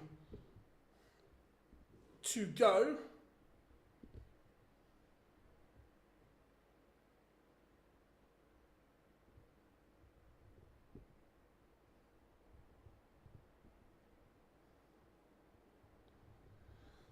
So, Jermaine Watamina been playing beautifully of late.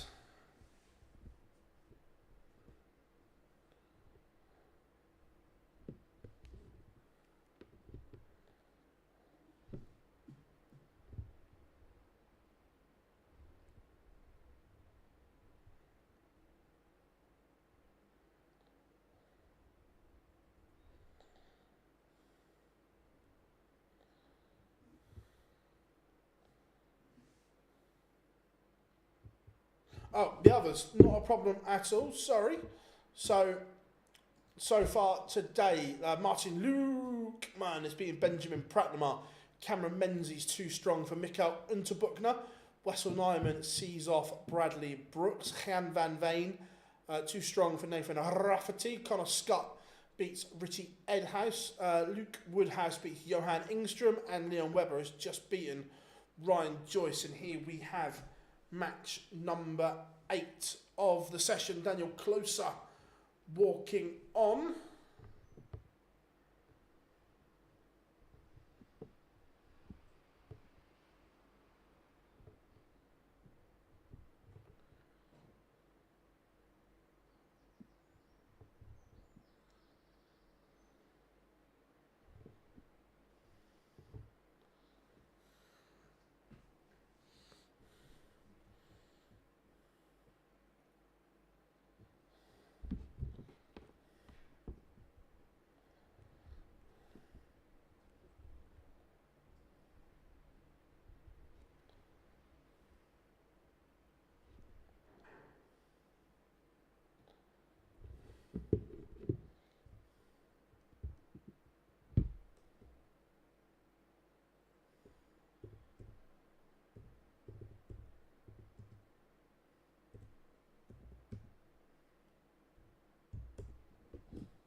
So here comes the machine gun, Jermaine Watamina.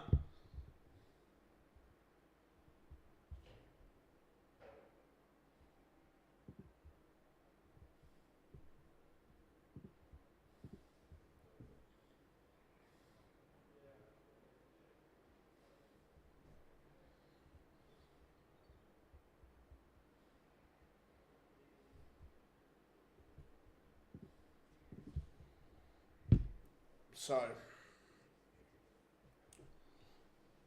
let's enjoy this last match of the session. Remember, we will be back 6 p.m.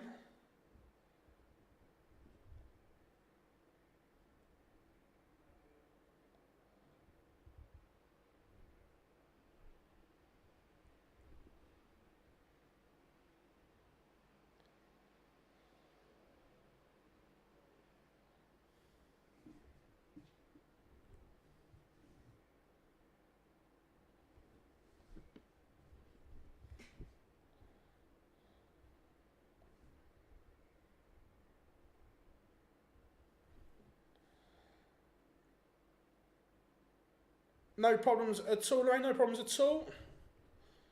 Glad we can help. Watamina is on the stage. Cheers, Fraser. Pleasure as always, my friend. Thank you very much. So, here we go.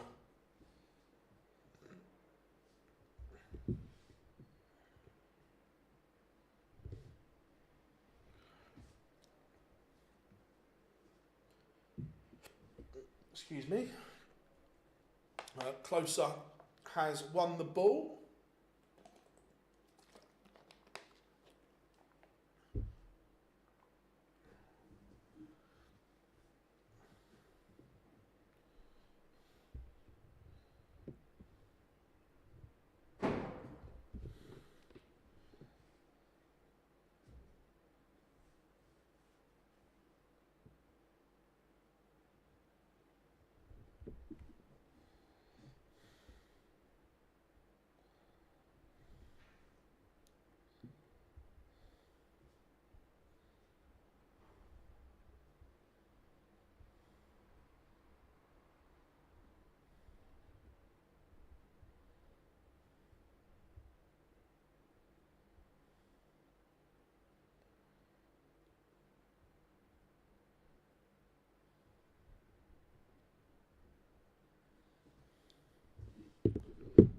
Jinxed.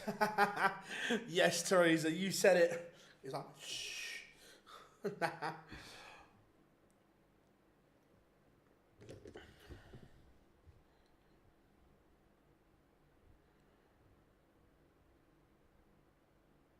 How many of the 8 PDC players there, or is it just Littler? Daryl Gurney pulled out from the original list as well. I've got no sound on. Why has everyone left the stage? Do we know?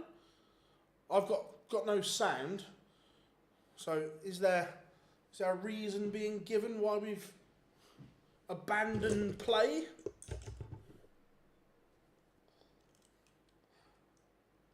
Fire alarm, brilliant.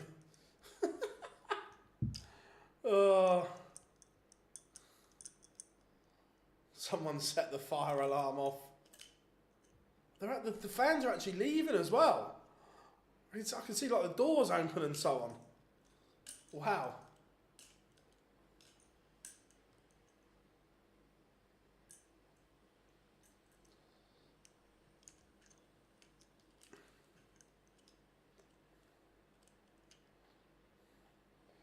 Dennis Ovens has arrived.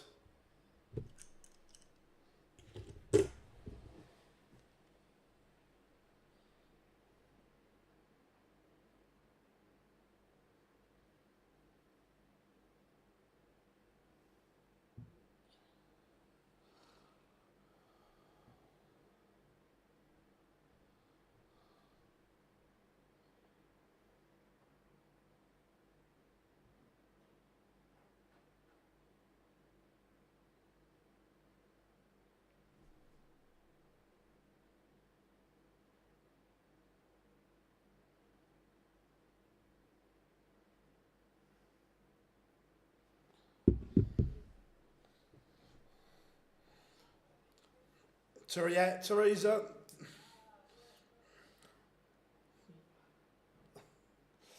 Oh, you've got to love a fire alarm, haven't you?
Yeah, who's bingo?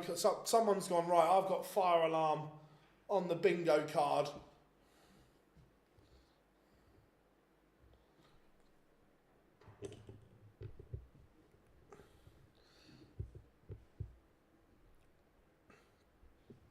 Yeah, someone's definitely pulled a fast one there, haven't they?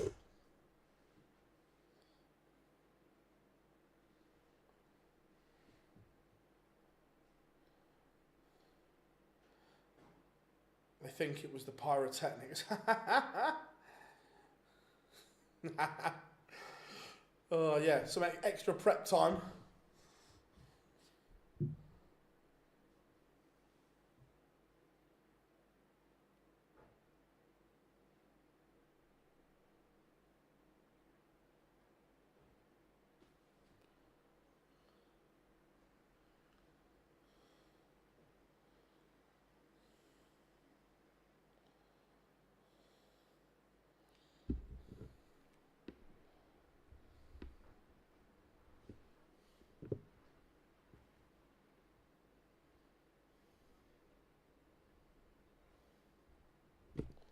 Oh, the whole arena is empty.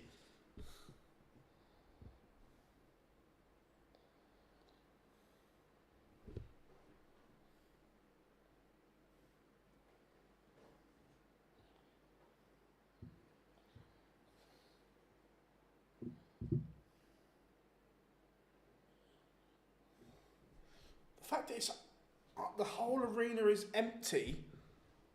That's gonna.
Dan Dawson thinks the extra game will go on this evening, but not confirmed. Oh, yeah, I've got no sound, so.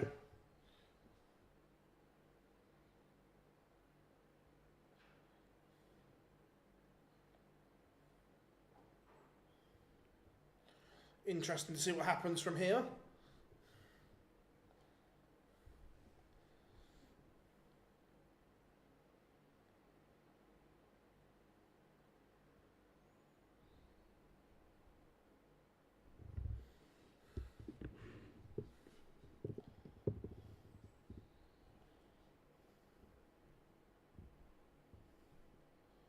Yeah, all outside, it's mad, isn't it?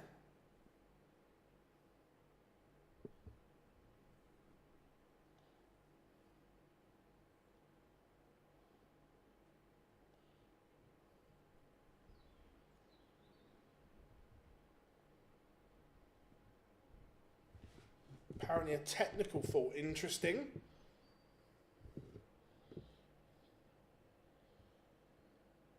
I'm not sure.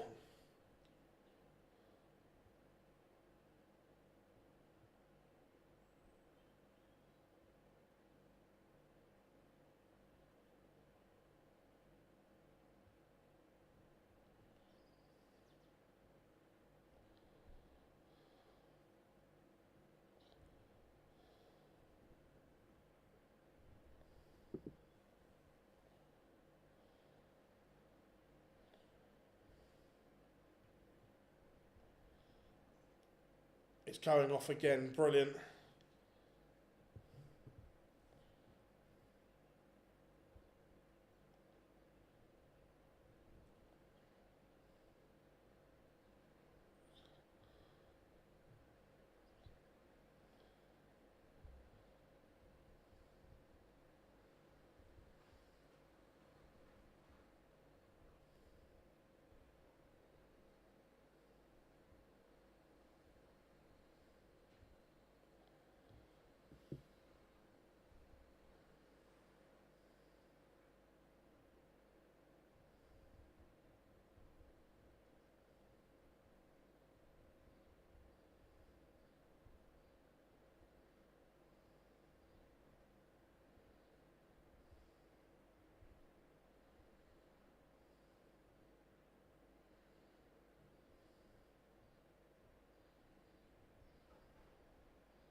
Yeah, it's We are so definitely more information will follow. Interesting. Callum Ridge doing Callum Ridge is doing his half pipes and whatever. Just made it sound as if I know what I'm talking about there when clearly not got a clue.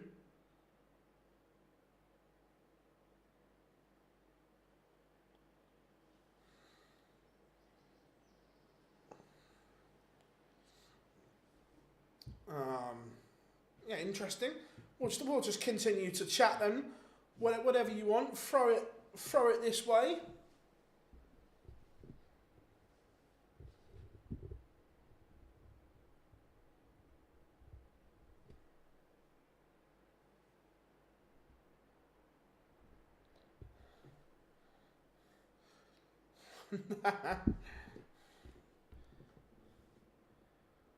To be fair, we could have a look at the chat. Work slowed down for the week, turn on the darts and the fire alarm goes off. Yeah, mad matador, isn't it? Absolutely bonkers.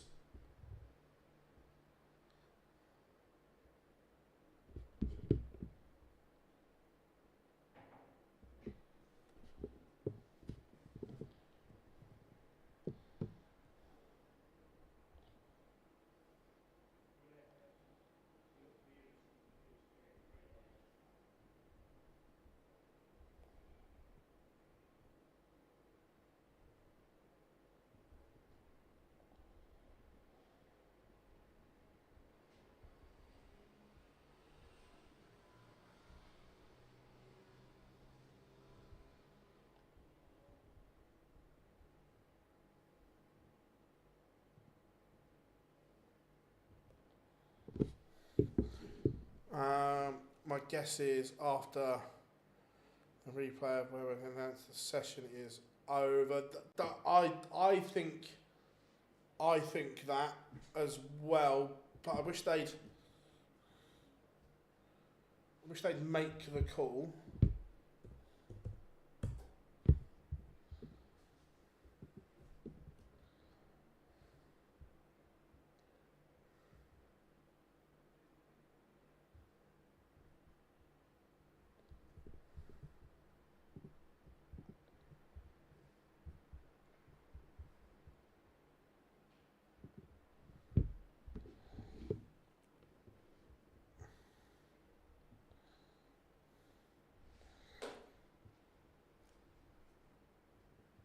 I think surely they've got to make the decision soon.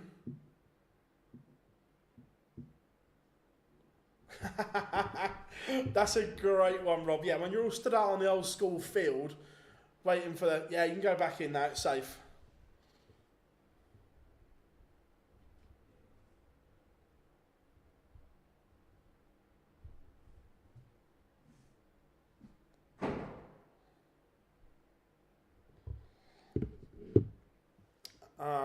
Thoughts on Barry wanting to leave the Crucible, even if... Look, I'm not a massive snooker fan, so I'm probably not the best person to answer this, because in terms of history and so on, I get fans want it to stay there, but is it big enough? Can they sell more tickets? I don't know. Where would it move to?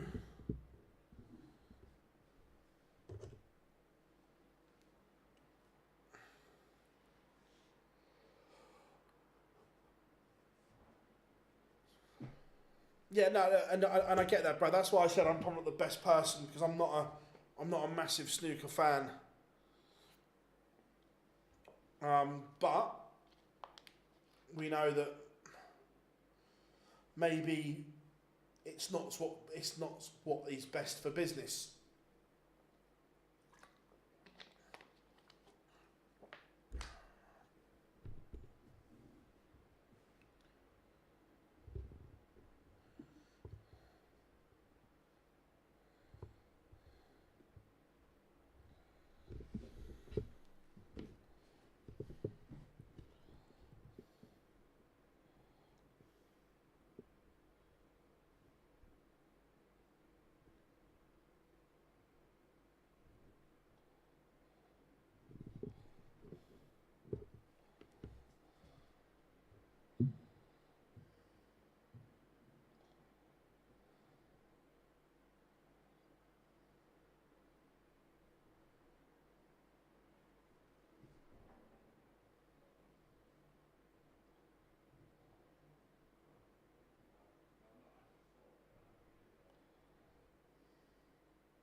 They need to be careful, Matchroom, with the Saudi staff.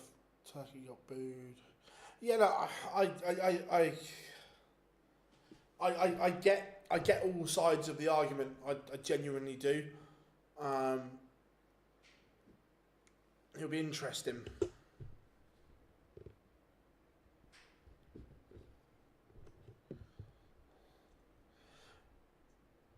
Yeah, it only holds 800 and something, doesn't it, James? I believe. Right,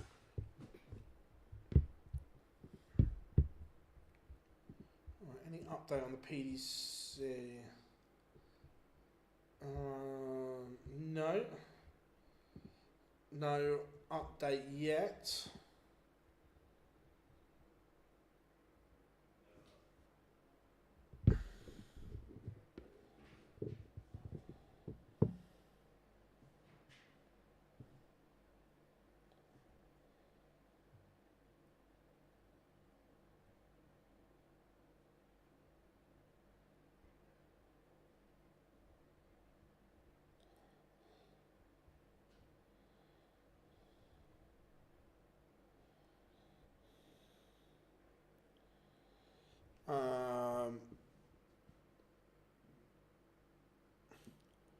They charge £100 ticket for Crucible. They're going to get that at a conference centre. No, agreed.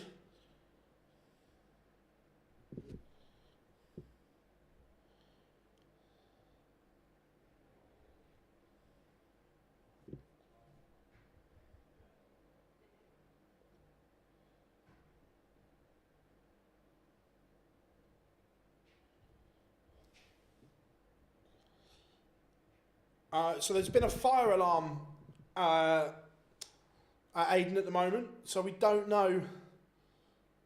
We don't know if it's going to start again yet or not.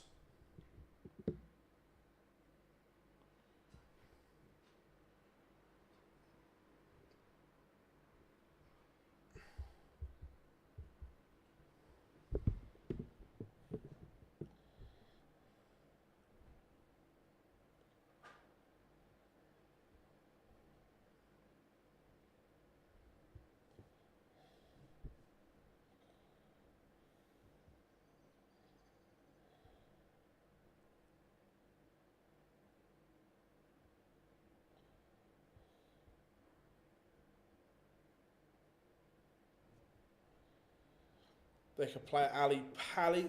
Would that detract from the Masters though?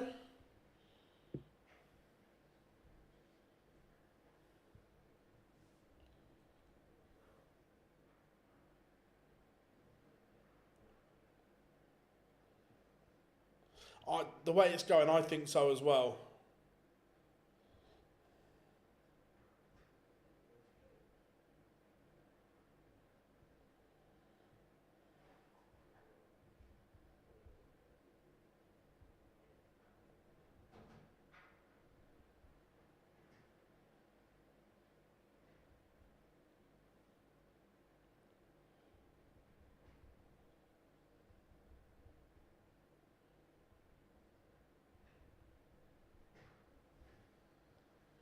Being allowed back in,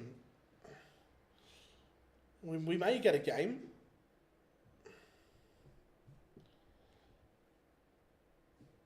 We may get a game.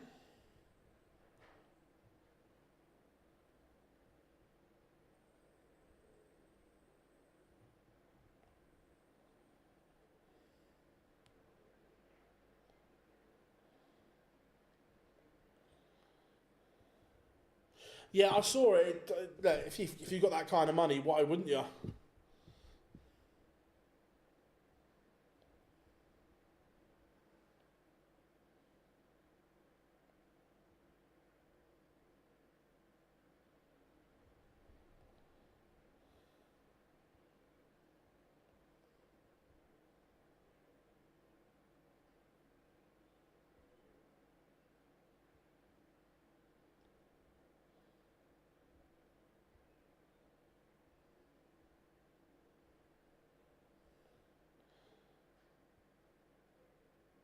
How much were WrestleMania tickets? They're getting a hot. they were quite expensive.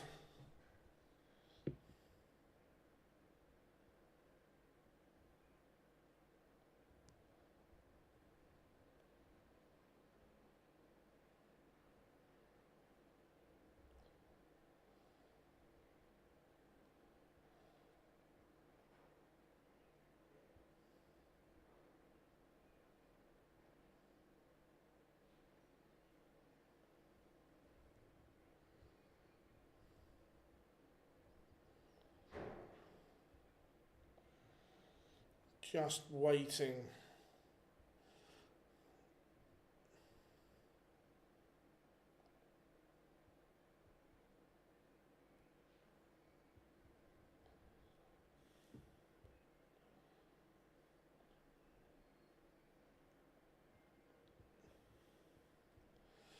Time will tell. Any more questions? Fire them in then.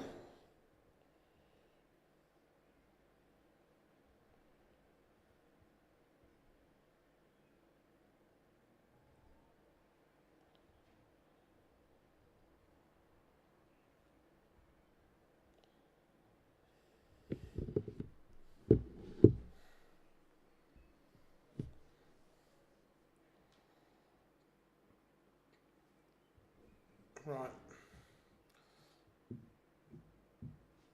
Anything on the PDC site yet? Let's have a look. Players have been temporarily suspended. Further up to, yeah, we know that. We know that.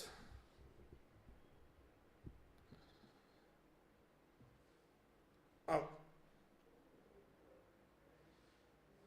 Sorry, Brad. My WrestleMania tickets. We waited. It was. I think we paid 400 for night one.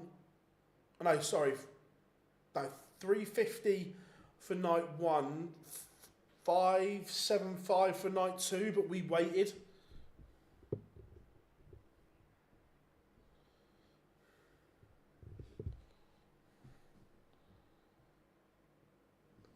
Yeah, well, I'll nip out to get some food quickly, but yeah, I won't be going home, that's for sure. No time. Well, we know this goes, so fingers crossed, we may have an update.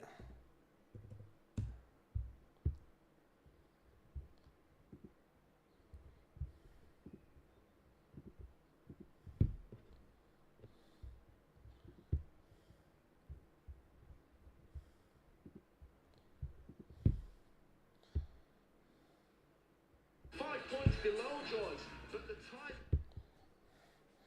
Can't we have a music playing? We get done for copyright. Yeah, I think the Spurs United final will be good.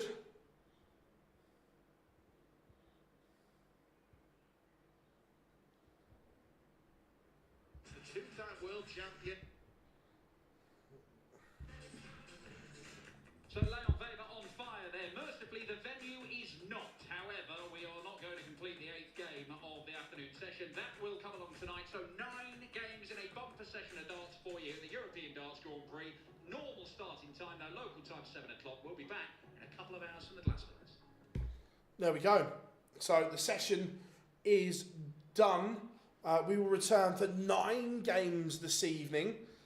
Wowzers. Okay, let's do this then, everyone. Thank you very much for this afternoon. It has been a pleasure taking you through 7 games. We'll be back in 2 hours' time for what should be an incredible session of darts. If you haven't yet before you go, make sure you subscribe, turn notifications on so you know when we go live. But it will be 6 PM British Summer Time. I've been Phil Bars, we've been Online Darts. We'll see you in a couple of hours.